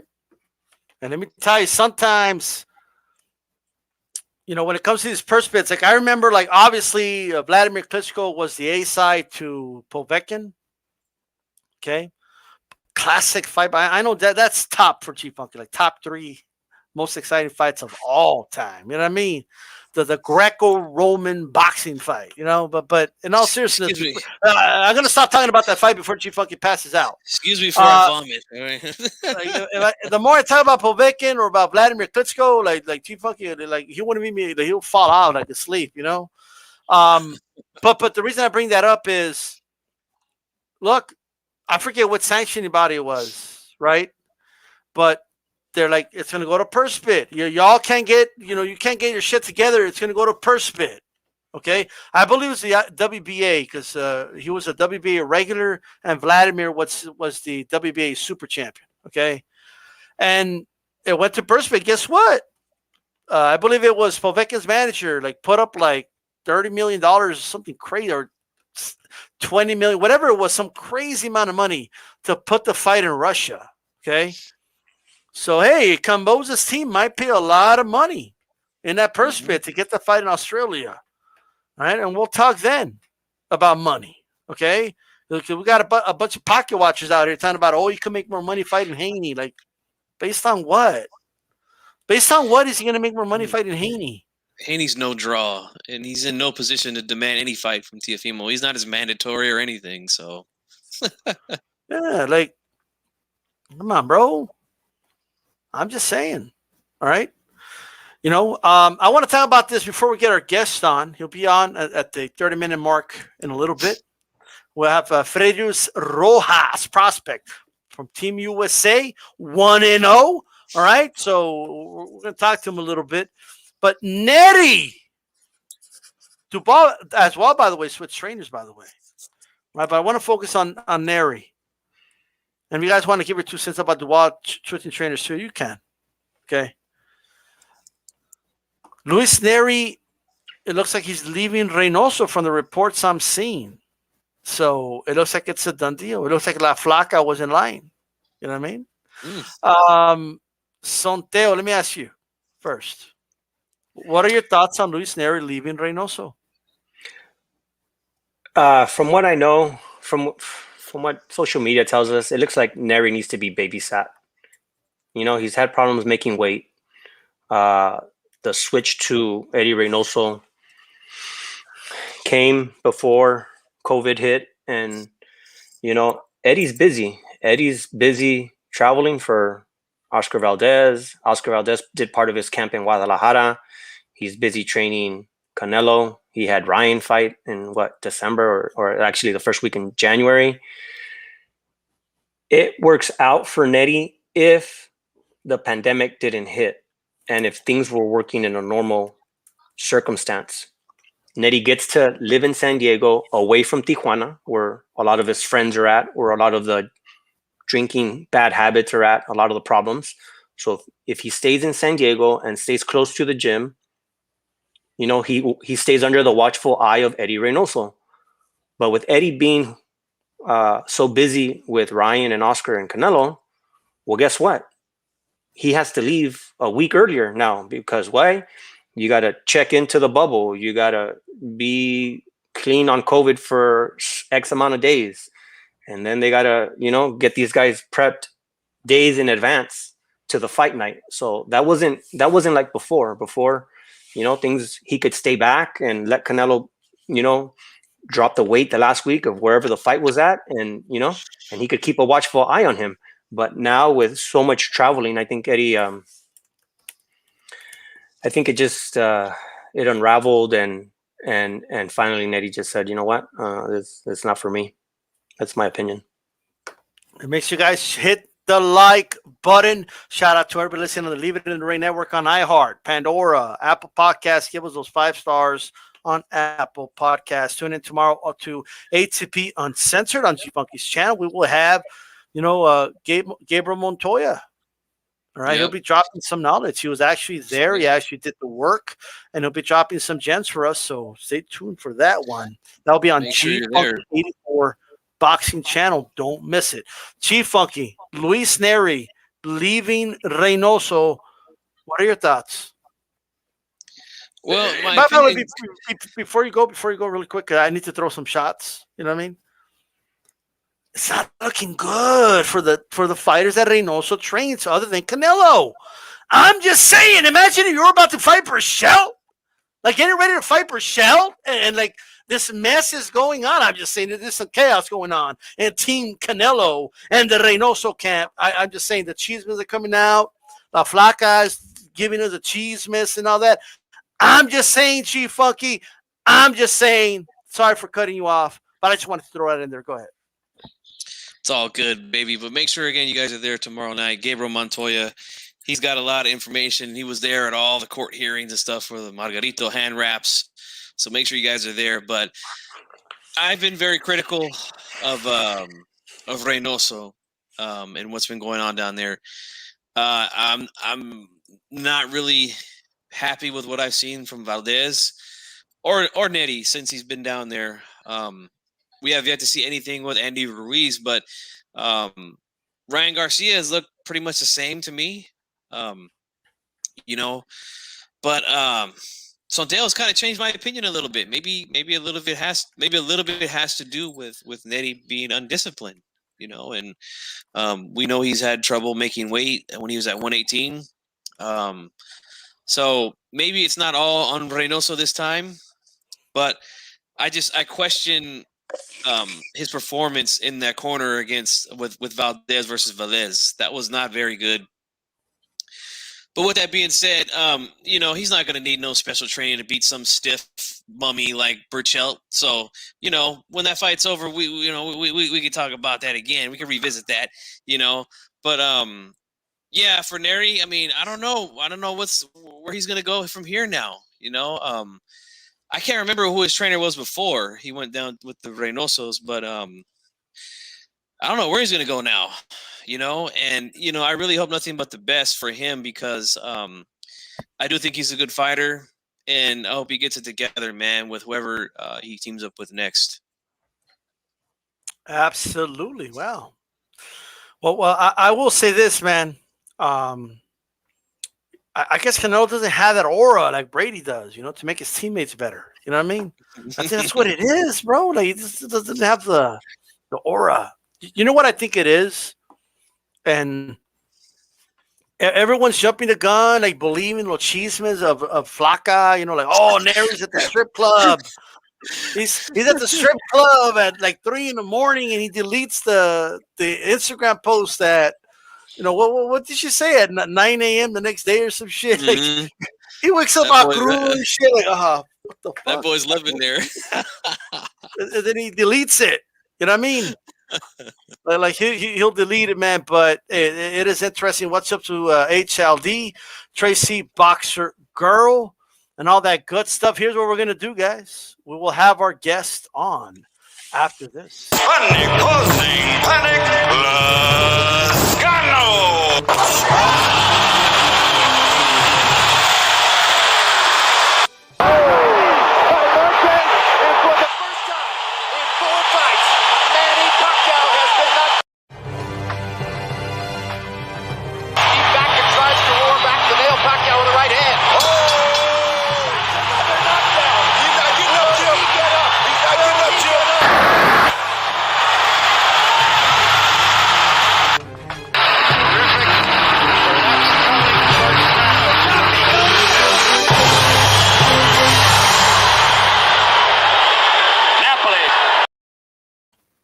What's going on, everybody? We are back. Shout out to everybody in the Living in Ring Network listening on iHeart, Pandora, Apple Podcasts. Give us those 5 stars on Apple. You're listening live here on D-Style Boxing Live. We're being joined by, I hope I get this right, and if I get it wrong, I apologize, but you could always correct me. Is it Freudis Rojas? Did I get that right? Hey, everybody call me Freddie, but if you guys want to say my real name, you guys can say Freudis. All right. Freddie works for me, actually. Yeah, I mean, all right, Fred, for everybody. Well, there we go. All right. I mean, I hope one of these days everyone's going to be able to pronounce your name because you're going to be in the bright lights and, all that good stuff. But, first of all, thank you so much for coming on, taking time out of your day. I know you've had a busy schedule and how was training today? Hey, I'm not going to lie. Every day it feels like it gets tougher and tougher to get out of bed. I'm not going to lie to you guys. Hey, but it's all worth it. I mean, yeah, we just had a workout not too long ago, so it's good after to get a workout and to get this in. And I'm grateful for you guys for giving me the opportunity to be on here and talk about what I love to do for life, and also get hear what you guys want to say or think about it. Well, you know what? I'm glad you said that because you just said it right there. You love to do it. Very few people get to do what they love to do. A lot of people have jobs. A lot of people work hard, to do what they got to do. But very few people actually get to do what they love, and that's a great thing right there. Muhammad Ali once said, I got a post here, I hated every minute of training, but I said, don't quit, suffer now, and live the rest of your life as a champion, right? So keep working hard. A couple of things here. Talk to us about your fight. I was having a hard time finding the fight, but talk to us about how the fight went. According to BoxRec, it was a first-round knockout. Am I getting that correct? Yeah, first-round knockout. It was like probably 50 seconds in or a minute in the first round. So, but that was a whole funny story how it all happened because they changed the opponent 2 days before the weigh-ins, and I didn't know until the day I got there. Until the day of the weigh-ins, right? So we get there, and I'm like, I'm trying to size up everyone because usually the amateurs, when you seeing who you're gonna fight, you sizing up everyone and say, oh, okay. And I'm pretty tall for fighting at 140. Well, really tall for fighting at 147 at welterweight. So I'm looking around trying to size up everything, and I'm accidentally sizing up his coach, and I'm like, oh, okay, he's that tight of my distance here and there, and then I see this short guy, this really really short guy, just take off his shirt and walk right by the scale. I was like, what? But I mean, I'm there to do my job and I'm there to fight. So whoever's there, I don't mind. you probably missed him the first time you walked by. You know. Look, the funny thing is, I saw him the whole time when he was there, but I never suspected that he was a boxer at all. He was just walking around. Hey, he had a losing record, but he had a lot of experience as a pro. But, you know, if you're honest, was he that good? Like, did it give you any resistance? Like, how did it go? No, I mean, on the fight, the people watch. I mean, if you guys watched it or not, or were able to. Even my parents had a hard time trying to find it. The guy never touched me the whole time. My reach was too much. Me personally, not to see me in a cocky way or something, but I believe I was way ahead of next level, as you could say. Right. Of course, in boxing, you can't get cocky. I mean, this is boxing. One punch can change the whole fight. It don't matter if this guy was small. He could have thrown, a lucky shot, and I could have been dropped on the floor. And boxing is boxing, and so you always got to be precautious every second of the time. Well said. Well said. Are you still in because I'm looking at the Team USA page here. Your residence at that time was in Las Vegas. Are you still there? No, I'm currently I'm living in Houston, Texas. Houston, Texas. Okay, yes. All right. Texas That's a good boy spot now. to be. Yeah. Houston, Texas is a hotbed right now, so it's a good spot to be at. It says here your favorite fighter was the Cuban. Rigondeaux. Yeah, Rigondeaux. Yes. Lara. Rigondeaux has. I know a lot of people don't like Rigondeaux, but me personally, I love Rigondeaux's head movement, his feet movement. Honestly, I think Rigondeaux is one of the best fighters that I've seen. Okay. I couldn't agree any more with you on that, man. I remember when he fought Donaire, I came out here on YouTube, made a prediction, and I said, man, he's going to beat Donaire. I got a lot of hate for that. And let me tell you, it was a glorious day when he beat him. Yeah. But no, I'm totally agreeing with you, man. What is it that you like about Erislandy Lara too? Because he's one of the guys that I really liked as well back then. Lara, he's a way slower pace from Rigondeaux, but I love because the one thing I really love about Lara is if you notice throughout the whole fight, he has the same facial expression that he does not show you when he's tired or anything. He's the same face throughout the whole fight. And he'll fight anybody. It don't matter. And he has a stiff jab. He's there. I just like attitude-wise, I just love how that guy is. Boxing-wise, he's there strong. He doesn't let anybody push him around or anything, which I find fantastic.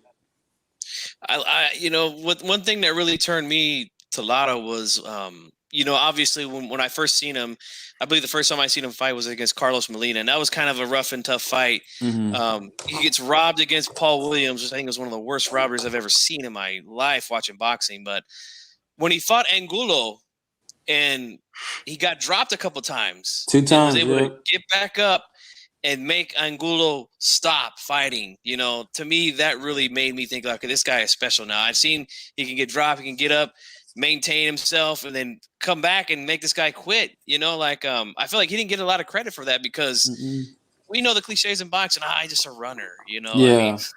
I hate that, man. But I believe everybody has their own styles. I mean, I get it. A lot of people say, nowadays people just want to see knockouts or they want to see people going at it. But at the same time, this is our job and it's our health. Nobody wants to, for the past, was it last year or the year before that, we had a little cluster of people who were dying. And, that stuff is heartbreaking. We don't want to see none of our fighters die in this world. We just want to have a good time and make sure they come out safely. So every time we go in there, we're risking our lives. So ain't nobody want to see someone getting hurt. So. Yeah, absolutely. Do you have any? Do you take any little nuggets from both of those guys and add it to your fighting style, or? I'll say with Rigondeaux, I do have the feet movement of a Cuban style. Lara, I would bang in there with you. I got the same attitude wise. I wouldn't care who I fight or anything. Here at the gym when we be training over here with Prince, with Kay and stuff. Kay be throwing us in with heavyweights or with Jared Anderson and all them, and it's great work where everybody's getting over there. You're learning and you're experiencing stuff. Absolutely. Just to kind of go over some of the credentials here, the USA Boxing National Tournaments. In 2020 Olympic trials, you were second. Talk to me about that. Oh my gosh. You're robbed. Heartbreaking. You're robbed. What's going on? Oh man. So me personally, so Olympic trials, I fought the first day and I lost by 3-2 split. Me and my team personally thought we did enough to win, but double elimination. We got that in my head. We got the full day. We kept fighting. I fought 6 days in a row compared to the other guy. He only fought 4 days. So by the time my body got to the finals, I was body all hurting and bruising up already throughout those days. So you know how body is kind of slowing down, but it's no excuse. We got to the finals. We thought we did everything we can. The fight was really close. It was with one of my bestest friends. Hats off to him, Okay. I personally thought I won. We still didn't worry about it because then we had Bulgaria. That was the real team selection, as you could say. So I wasn't really worried about it. We went down there. First day I won 5-0, and then the second day I got cut on the top of my eyelid, and the corner stopped it, which I found surprising because on the scorecards I was winning the fight. So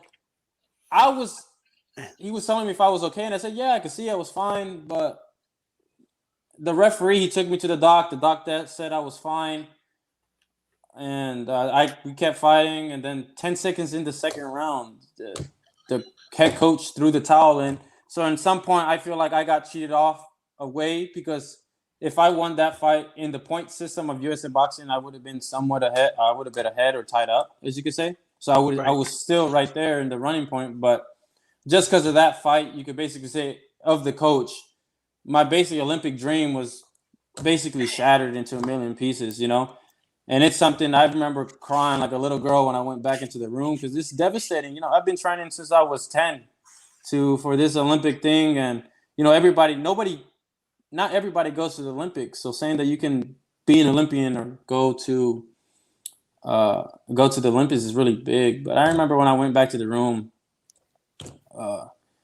I sat down and like a back of my head is like I heard a small voice that said, God has a plan for you. I mean, everybody starts off a different way. Things happen in life for a reason. And, it's tough at the moment, but you just got to keep pushing forward and keep doing what I love to do. Definitely. In 2018, the Elite National Championships, you were first. In 2017, St. Tournament, third. You were first in 2016. National Golden Gloves, third. And the National Junior Olympics, of course, in 2013, you were second. I want to ask you this. I've always, is there any difference with the National Golden Gloves and like the, compared to the other tournaments? You know what I mean? Is there any major differences? Golden Gloves, they look for more bang fighters. They really, usually after quarterfinals, they just want to look for boxers that bang. So a lot of the boxers there that go technical fighting, they really try to get them out of there. And the rings are super small. So throughout the first 2 quarterfinals, all rounds are 2 minutes long. And then semifinals and finals are 3 minutes. But usually in USA Boxing, you just do whatever style you have. And then judge chooses whoever dominated the fight. But in Golden Gloves, it's the same concept. They just choose whoever's a little bit more aggressive or who they think is landing more punches. All right. Go ahead, Santel. And how do you think you'll transition from amateurs to pros? Do you think it's in your advantage? I know by interviewing Virgil Ortiz Sr. Just a couple of days ago, he said that the amateurs, Virgil had roughly 180 fights. He had about 10, 15 losses, but he said he didn't mind those losses because he knew if he fought those same people in the pros, that Virgil would take care of him with body shots. So how do you see yourself? What's the difference between amateurs and pros, and how do you see that with your own style? I feel like that pros would benefit me way more. Everything the amateurs are way fast paced. You always got to keep on your toes. And you really can't sit down on your punches or anything. And I'm a long range fighter. Long fighters are usually, that's their fight. They love the pace, slow down more a bit. They could pick their shots, shoot the jab straight to the body. So that would benefit me so much and I could sit down on my punches and watch and just walk the guy down instead of if I got this short little dude coming at me in the amateurs ballistic for those 3 rounds and trying to move around and try to hook him out and stuff like that, which be a little bit more harder knowing that you only got 3 rounds. If you lose the first round, you have to win the other 2, you know? Yep. And then in the pros, it's a way slower pace. Even if someone gets, you have that one of that pressure fighter, you just step back, uppercut, or even throughout the fight, you can adjust, you know? And that's one thing that I love about the pros. You adjust through the whole fight. So one thing's not working in the plan, switch it up, and, you know, and that can benefit you through the whole fight. You mentioned that in the tournament before going to Bulgaria, you got to the final and you fought in the final one of your friends. How did that go? How close were you to him, and did that play any mind tricks on you in the ring? No, it didn't really play no mind tricks. It's boxing. Friends are always gonna fight friends, especially in the amateurs. I fought Tiger Johnson. We made the team together when we were youth in 2016, and then a couple months later we went to Worlds. Then literally a week later after that we went to the Elite Nationals, and that's when we just turned 18. So that was our first year in Elite. So from 2016 to 2020, we've been sparring each other and everything. So we knew each other really well. So I mean, there was no mind games or anything. Maybe there, nerves that everybody has before a fight, but we both knew what we were getting into. We were both the top dogs in USA boxing from the 132 and the 141 division, or 132 through 152 division. So it was mostly, I know USA boxing had their eyes on us, and they knew that it was going to be us facing in the final. So yeah, I thought it was hats off to him. He's my best friend, and it is what it is. I'm starting off my journey, and hopefully he gets the gold medal down there in Tokyo. Cool, thank you. Hey, Freddie, like when us boxing fans, when you're finally on TV, the ESPN, Fox, or wherever it is, right, or the Zone, who knows, right, wherever you are, what should we expect when we watch you in the ring? Like, what's your style? Like, what are you looking to do in that ring to your opponent? I would say I'm more like a Tommy Hearns fighter, to be honest. Okay. And kind of Oscar De La Hoya when he throws his flurries in there once in a while. All right. I do like to finish it quick, but I do like to take my time. If I know there's a fighter in there that's not at my level, I will try to take him out earlier before I let the fight get even longer. But if I know it's a tough fighter or I'm gonna have to be careful with this hard puncher, I will take my time. But I'm a long range fighter. But when I need to fight on the inside, I will fight on the inside. Okay. How long is your reach? Do you know? I don't even know. I mean, I'm 6'2", basically 6'3". My reach is really long. I mean, I fight it at 147, so. So you're big welterweight, man. Yeah. When I think of those sizes. My next question, yeah. I'm thinking of Diego Pacheco. That's who he reminds me of, because he's really tall and he makes a 154, I think, but he's something like 6'3" or 6'4" or something like that. Yeah, the other kid, the one at 54, the really tall one, Sebastian from Fora, that kid, I remember him. I remember seeing it every tournament, and this kid, super tall, and now seeing him in the pros and on TV and fighting him and all these guys that be looking like midgets against him, but he's like extremely tall. So and that's basically me in the welterweight. So yeah, you're like T-Rex, bro. Yeah. Like, it benefits me. It benefits me. Yeah. Now, how much do you like fighting on the inside? Because that's the thing, right? Like, are you aware that maybe it's going to benefit you more to keep distance? Because I've heard Fondora say, I love to fight on the inside. Paul Williams will say, I don't know, guy. I want to use my height, but I just love to fight on the inside. Like, how much do you love fighting on the inside? I love fighting on the inside. That's something that Kay and my father are working on with me, especially in the pros. Use more of my distance.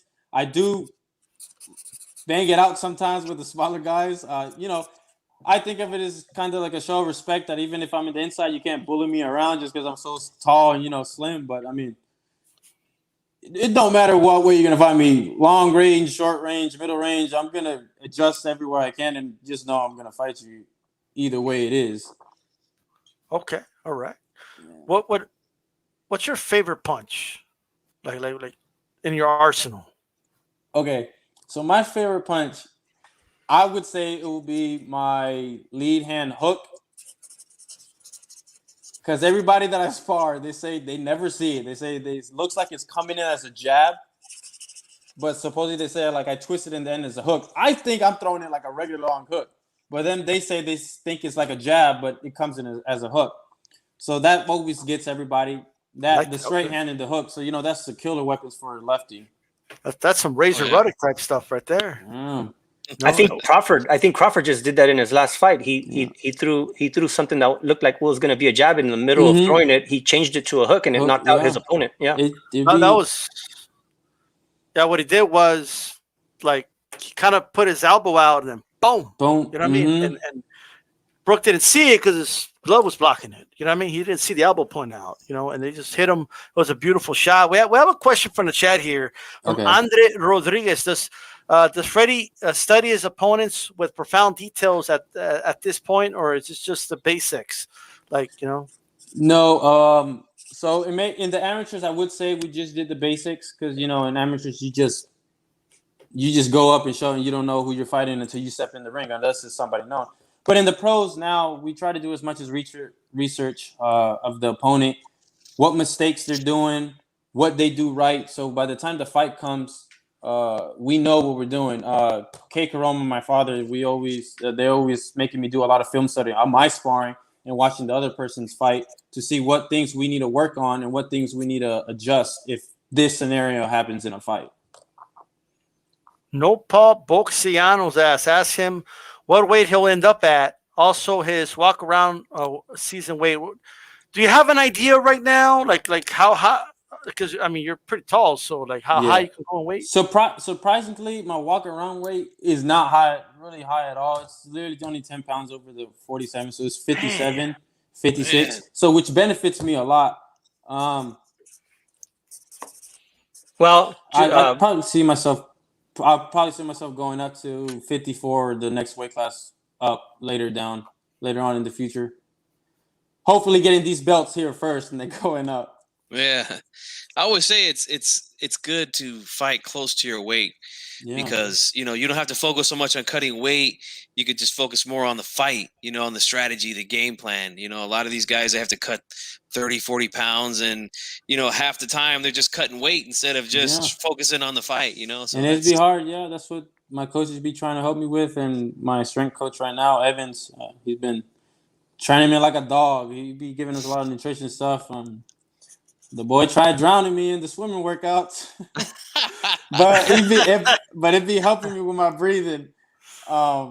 He always talks to me all the time about the weight stuff. And like earlier today, this morning on our swimming workout, he was telling me about we don't understand how somebody could be 60 pounds overweight or 50 pounds overweight and then lose all of it and be drained by the time the fight. And they're basically all cutting on water. So by the time the fight comes, they could think they're strong, but their body's going to tell them something else. And it's something we working on to stay close by weight. We don't want to be too far up. So we could be strong. We could be eating good and rehydrated and everything. Okay. Yeah. Run PMC is asking if you've ever happened to spar Jared Hurd. Jared Hurd. No, not yet. Okay. So at the gym, everybody's there. Keyshawn Davis, Shakur Stevenson, Kenny Simmons, Jared Hurd. Everybody's there. All the top dogs. And we're all training there together. We're all one big team. Josh. We all go with each other like round robin. And for some reason, every time we always miss it by this much. But everybody's sparring. I would want to spar Jared. Jared right now, he's in training camp, so everybody's been sparring with him. His defense is crazy. Just watching him spar every day, it's just being surrounded by that environment and watching everybody have their own styles, or my style versus, let's say, with Jared's style. He could be a heavyweight, but there's things that if he hits me one punch, I know, I can't do this, or I can expect if I could take this power from a heavyweight, I could definitely take this shot from somebody else who's at 147. All right. We have Andre Rodriguez with another question. Usually taller fighters get hit around the ribs a lot. Are pure body punchers the toughest style you have ever faced? No, I feel like those would be the easier fights for me. I love it when people put me pressure or try to come at the body because I fought like I've had those fighters my whole life. It's something that I'll prefer that than somebody who boxes, if that makes sense. Okay. And see, it's easy shots, uppercut, hooks, feints. And now, I mean, you're in Houston though. Like, Yeah. can you drop something? You don't have to tell us how it went down or nothing like that. We understand sparring is work, and that stays in the gym. But can you give us some names? Who have you sparred with? Who do you work with? Shakur Stevenson, Jared Anderson, Kenny Simmons. What's their name? There's a lot of top dogs over there. Top of the head, I can't remember, but all the big guys that you basically think half of them are there with K Karoma, and we're all one team, so KB throwing us in with everybody over there. Okay. Royal Rumble style. Yeah. There you go. It'd be fun. Yeah, it'd be funny because when I first started boxing, I hated it. I hated boxing. So the way how I started was my dad, he was boxing at that time. And I remember me and my brother, we were sitting down in the living room. And he comes by and he's like, "You guys want to come to the store with me?" And then, as a kid, when you're getting, you're like, "Yeah, candy, I'm going to get candy or some type of chips." So me and my brother, like, yeah, we'll go with you. We run to the car, and my sisters are right behind. He's like, "No, you guys stay here." And me and my brother, we were laughing at my sisters. We get in the car. We see my dad pass a Smiths. Passes another one. Me and my brother like, maybe, he's going to go to another. Passes like 5 more. Then we go to a gym in Vegas named Johnny Taco's, a really popular gym over there. We go there. He drops us off with a coach named Rafael Ramirez. We train. He drops us off there for 3 hours and leaves. Comes back. He asks us if we liked it. I lied to him. I said, "Yeah, been stuck with it ever since." I didn't start liking boxing until I was 14 when I first made the team as a junior. And I went to the Olympic Training Center when I was 14, and that's when I fell in love with it. And I was like, "This is what I got to do for the rest of my life." And sometimes I know, especially young guys, they get in the rebellious stage, or they get a girlfriend or something, and they want to get a job or something like that. But how I see it, if you spent so many years in this sport and you know that you're talented and you can become someone in life and just throw it away the last second, it's just ridiculous to me. I don't know how sometimes some people could just throw it all out the window, the career that could have happened or would have been if they just stuck around just a little and sacrificed just that little bit. Most definitely. And I have a question related to that, but at first I want to ask you one more question from the chat. Okay. Capital Type says, is the fact that you do well against body punchers, the fact that you have your long arms, do your long arms, help you, blocking body shots with those elbows? Of course. I mean, there's always different types of blocks that we got to do. I mean, yeah, of course, everybody's boxing. Everybody gets hit. Okay. Oh, I think we lost the audio there. We can't hear you. Can you hear me now? Yes. Yeah. Okay. Yeah, I do say it's a big factor with my arms that it helps me. I mean, it helps me keep my distance from them, and yeah, different types of blocks that we got to do and cover up. So things I've been learning with K. Now, talk to us about your time with Team USA, how that personally, not just as a boxer, but just personally impacted you, as a person. Big. I mean, I've changed throughout the sport being in the team. I'm not gonna. My level exceeded when with USA Boxing. I love USA Boxing. They're a family. Everybody knows everybody. I like it. It's a boxing world. Everything's communicated. I mean, and knowing. When me, Duke Reagan, Troy Isley, they're also part of my teammates that I sparred down here. Also, when we all went to Worlds down there in 2017, and I'm all three of me, Troy Isley got that bronze medal, and Duke Reagan got the silver. We made history there, being the youngest team and out of all those countries, and for the USA men boxing team having medaled in Worlds since 2009 was something phenomenal. The history that we did and doing stuff like that, I know it made USA Boxing proud, or they made the amateur community proud, and especially for us, we felt like it's a really big accomplishment. We know that we did history, so I know that USA Boxing, it was a great time. I mean, there's no excuses. I love the camps, everybody there. The staff was amazing. The fighters, great. You know, if sometimes, like they say from The Office, or one quote, I wish you knew you were in the good old days so you can keep, so you can know, so you can keep living it. But, you know, time goes back. I feel like I'm getting old. I'm already 22, but I don't know if I can say I'm getting old. But no, I wish I was 22 again. Not old. You're nowhere near it, buddy. Trust me. when you're in your mid 30s, you're gonna be like, man, I wish I was 22. Yeah, when you start getting out of bed and you're all yeah, then you're getting old, right? my dad, he'd be telling my mom, oh look, get his cane, because sometimes I'd be getting out of bed, I'd be like, oh, but he'd be like, look, get his cane. And there you go. Yeah, my dad's a funny dude, man. Did you already know that, like, if I don't make the Olympics, I'm going pro? Was that already a set decision, or did you make that afterwards? No, I made that decision after the whole world went in this pandemic, and you know that little tiny break. Right. I took a little. That time was like a little refresh in my mind. You know, after all these years of taking boxing, I never had a day off, basically from a week longer off from training. So it was a good refresher. I mean, there was doubts in my head. I'm like, would I make it as a pro, or am I going to be good as a pro?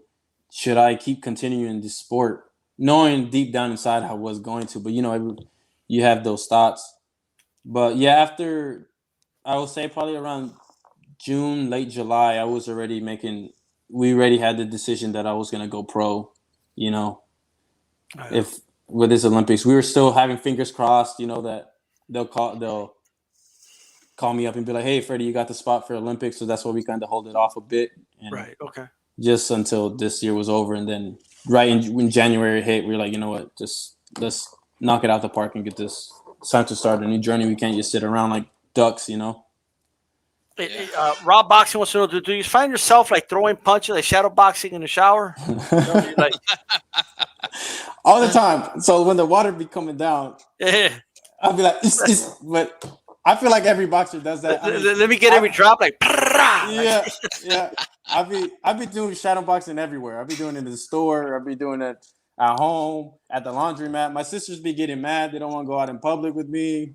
It's just, oh man, that's funny. Yeah. You know, when I did my like a little research on you, you know, an article popped up. You know, and I'm like, man, this is perfect. This is Hispanics Causing Panic, the show. You know? Oh yeah. And I saw a title, you know, about like, you know, you talking about being Hispanic, what that means to you. Go ahead and express to the chat, to everybody listening on the Leave It in Ring Network and on YouTube, what being a Hispanic means to you. Being a Hispanic is, I would just say we're a different breed. We give that extra spice in life. I mean, there's really no one like us in the world. We're one of the friendliest people in the world, but when we got to be mean, we got to be mean. I mean, looking back in history of all our people that they've all been through something, you know? And me being Cuban and Mexican, I think that's the biggest joy I can have in my life. My mom's side from being from Mexico, and then my dad from Cuba. Cuba, they don't got anything down there. And, you know, my family down there seeing me grow and become someone in life and adelantar la familia. I don't know really how to say that in English. And then from my mom's side, you know, all my cousins and my aunts seeing me do the same thing as well. And I know my grandpa and them, they're really proud of me because they've never, you know, I don't think they ever thought they were going to have a grandson make it Olympic level athlete, you know. So to me, I think it's the biggest joy to be Latino, Hispanic in this world. I mean, there's no one like us. We're just animals. So. Well, there you go. Hey, I want to thank you, man, for coming on. It's been a pleasure. I really enjoyed this a lot, man. We definitely want you back on the show in the future. You're always welcome here. Oh, You have any, anything you want to say to the boxing fans out there? Any message? Don't give up, even if you're like, you get those days that you don't want to go train or you just feel like quitting. Don't. I mean, there was many times in my life where I wanted to quit, especially in a year or 1 year. But, it's life. You just got to keep pushing through it. You just keep pushing them dreams, and you'll be worth it in the end. And just don't give up.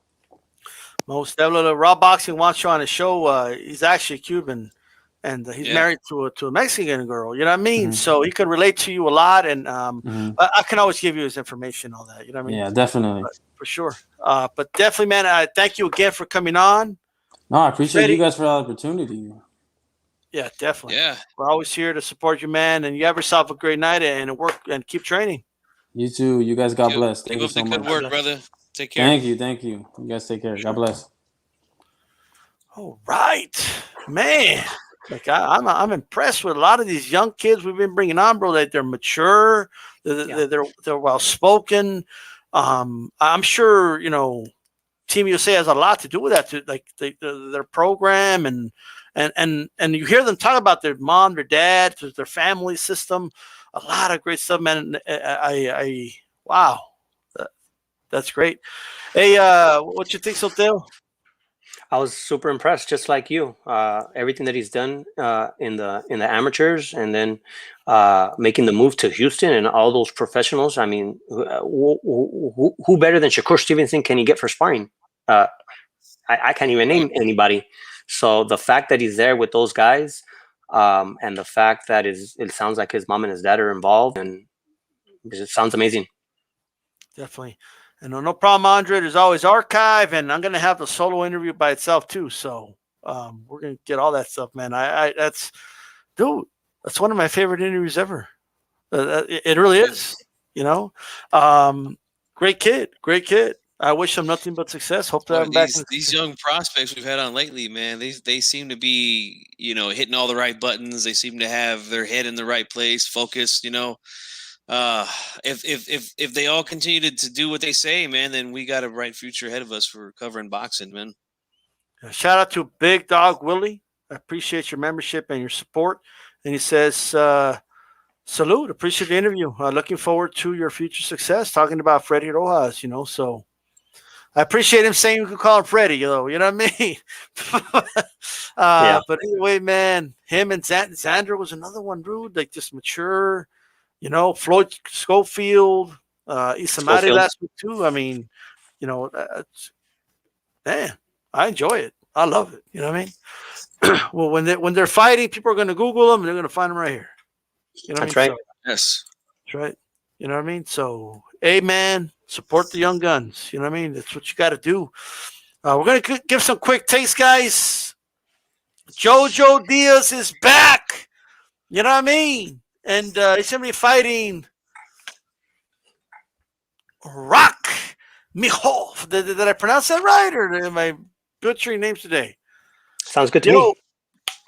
Here's my quick take on it, man. Both really good on the inside, actually, although I think Jojo Diaz is a better body puncher. And I think he's going to kill him to the body. That's what I believe. But, we'll see how that goes. Everyone, don't miss Jojo Diaz this weekend. And all that, man. So, you have any thoughts on that fight? He's a local kid. I grew up. Talking about Rockhoff? No. Oh, Jojo. Yeah, Jojo's from El Monte. For many years. I worked in the neighboring city of Baldwin Park. I did a lot of property maintenance in that area as a teenager and into my early 20s. So it's always good to have a local boxer have that level of success. He's a world champion. He had that fight, I believe it was in Miami when he took that belt. It's just exciting. I have the trainer that actually is introduced me to RGBA. Nate works with him. He just didn't work with him for this fight. So I don't know, him just being with Golden Boy just all lines up, and I'm excited. And Jojo's just a class act. And like I said, he's local to me. He might not be local to a lot of people, but in Southern California, South El Monte, I'm just excited. I hope he looks like he's had a good camp in his physique and what he's posted recently. It looks like he just had a baby. So hopefully that inspires him to leave it all. Not that he ever doesn't ever leave it all in the ring, but maybe that brings a little extra fire for JoJo. But I'm excited. It moved. The fight was originally scheduled to be in Los Angeles, I believe, and then it moved to the Fantasy Springs in Indio. So I don't know. I might make the drive out there and see if I run into him and get an interview from him. I don't know yet. I haven't decided yet. Definitely, man. And then Patrick Teixeira's going to be fighting Brian Castano out as well, guys. These fights are on the zone, and that's for the WBO junior middleweight title. And a lot of talks about Jermell Charlo fighting the winner of that fight for the undisputed. So make sure you guys catch that. Also on the zone, this will be during the day. Josh Warrington's fighting a guy called Mauricio Lara. I'm not familiar with Mauricio Lara. I don't know if any of you guys are. You could touch on it really quick. But that's a fight. It's a 10-round fight, featherweights. So it looks like they're just keeping Warrington busy. So there you go. You know what I mean? It's not a title fight or anything like that, and it is at featherweight. And then, of course, Chief Funky, talk to us about Jojo Diaz, man, against Rockman Hoff, Oh, man, looking at both guys, I think it's going to be a pretty good fight, man. Both guys like to let their hands go. They're not shy about, getting in there, mixing it up. Jojo impressed me in his last fight, man. Not because he beat Tevin Farmer, but because, I don't know if you guys remember this, but, man, he suffered a terrible cut in that second round. I mean, that was one of the worst cuts I've ever seen above an eye. I remember watching live. I was thinking, man, I don't know if he's going to survive the fight. They might end up stopping it, but he really stepped on the gas and came through, man, and won that fight. So, I do expect him to win Saturday. But this Russian guy, man, I don't want to butcher his name, but he's a tough guy, man, and he's not afraid to get in there and mix it up. The one thing that I see that I think could be a problem for him is that for all aggressive fighters is sometimes I have a tendency to get a little desperate to land stuff. And I seen that in his last fight where he's kind of lunging in from real far away and throwing shots. Like, you could really get yourself in trouble if you're in there with somebody that's much sharper and quicker than you. And I think that's what's going to happen here with Jojo Diaz. I think he's very calm. He's very well balanced. And I think he's going to be able to find those openings. But, it's going to be a good fight, man. I think he's going to be able to land some shots, but I'm going with Jojo on this one. Absolutely, man. Hey, by the way, guys, don't miss Uncensored tomorrow. We will have Gabe Montoya. That's at Chief Monkey 84. We're going to talk about this Rapgate thing, okay? So just so you guys know, Chief Monkey. Yes, sir. Joe Smith's going to be fighting Maxim Vlasov. This is what I know about Maxim. Action fighter, but he did lose to El Zurdo from Mexico. You know what I mean? And by the way, does anyone know where that dude is? Like, I know he had a fight this year, but why is he not in the mix and why is he not being talked about in these weight classes? Is what I want to know, because he is undefeated, and all that good stuff. So that's number one. But what do you think, man? Joe Smith against Vlasov. Like, what do you got? I kind of went back and forth, man, but Joe Smith, another guy who's not shy about getting in there and mixing it up. He's the common man, he's working the construction job. Remember when they made a story about that with when he fought Hopkins and he knocked Hopkins through the ropes. But yeah, good fighter, I just have a feeling that this dude, man, this Vlasov, I think his name is, watching him fight, he's very tall, very wiry, he's got a long torso. So I think that Smith will find some success to the body against him. But something about these tall, wiry guys with these long arms, man, they pack a punch, man. Much like my guy Tito Trinidad, you look at him, a lot of torque. Real skinny arms. Yeah. And man, when he would hit you, he would hurt you. And he's real sneaky, man. He's got a real sneaky power. And I like Joe Smith, but I don't know. I just have a feeling this guy might catch him with something, man, and hurt him. So I'm gonna roll with Vlasov. I hope I'm saying his name right. Yes, Andre. Teixeira Castano is a Super Clásico Brazil versus Las Pampas. Okay, all right. I'm with Teixeira all the way. Again, I believe that other guy, Castano's with PBC, right? Am I right about that? Yes, he is. Yeah. If he wins, guess what? We're going to get an undisputed ASAP. There's no reason Jermell can't fight him for the undisputed at 154 pounds. So I'm just saying, but if Teixeira wins, I still want to see it, though. But do you have any thoughts on the Joe Smith Maxim fight, Sonteo? I was pumped up. I listened to the press conference. It was on some channel, and then I listened to another podcast, and they were just shitting on Joe Smith. So I'm kind of like, sometimes you get inspired and you're excited, and then somebody like Kelly Pavlik comes along and tells you that he's garbage. So then you kind of like you're like, oh man, I was pumped up, and just like G Funky said, he's the common man, and he works construction, and then just somebody else comes and just breaks my bubble. So there it is. Nah, don't let him do that, man. This is going to be a good fight. Both of these fights, I hope actually so. all three of them, man, are going to be good fights. We're going to come back with some good stuff, man. Come on, Kelly Pavlik. I think Kelly Pavlik's mad that he could have beat Hopkins, and he could. That's what I think. Maybe. Hopkins was in his mid-40s, I think, when he beat up Kelly Pavlik, or early 40s. So I guess he's spending too much time in Allentown.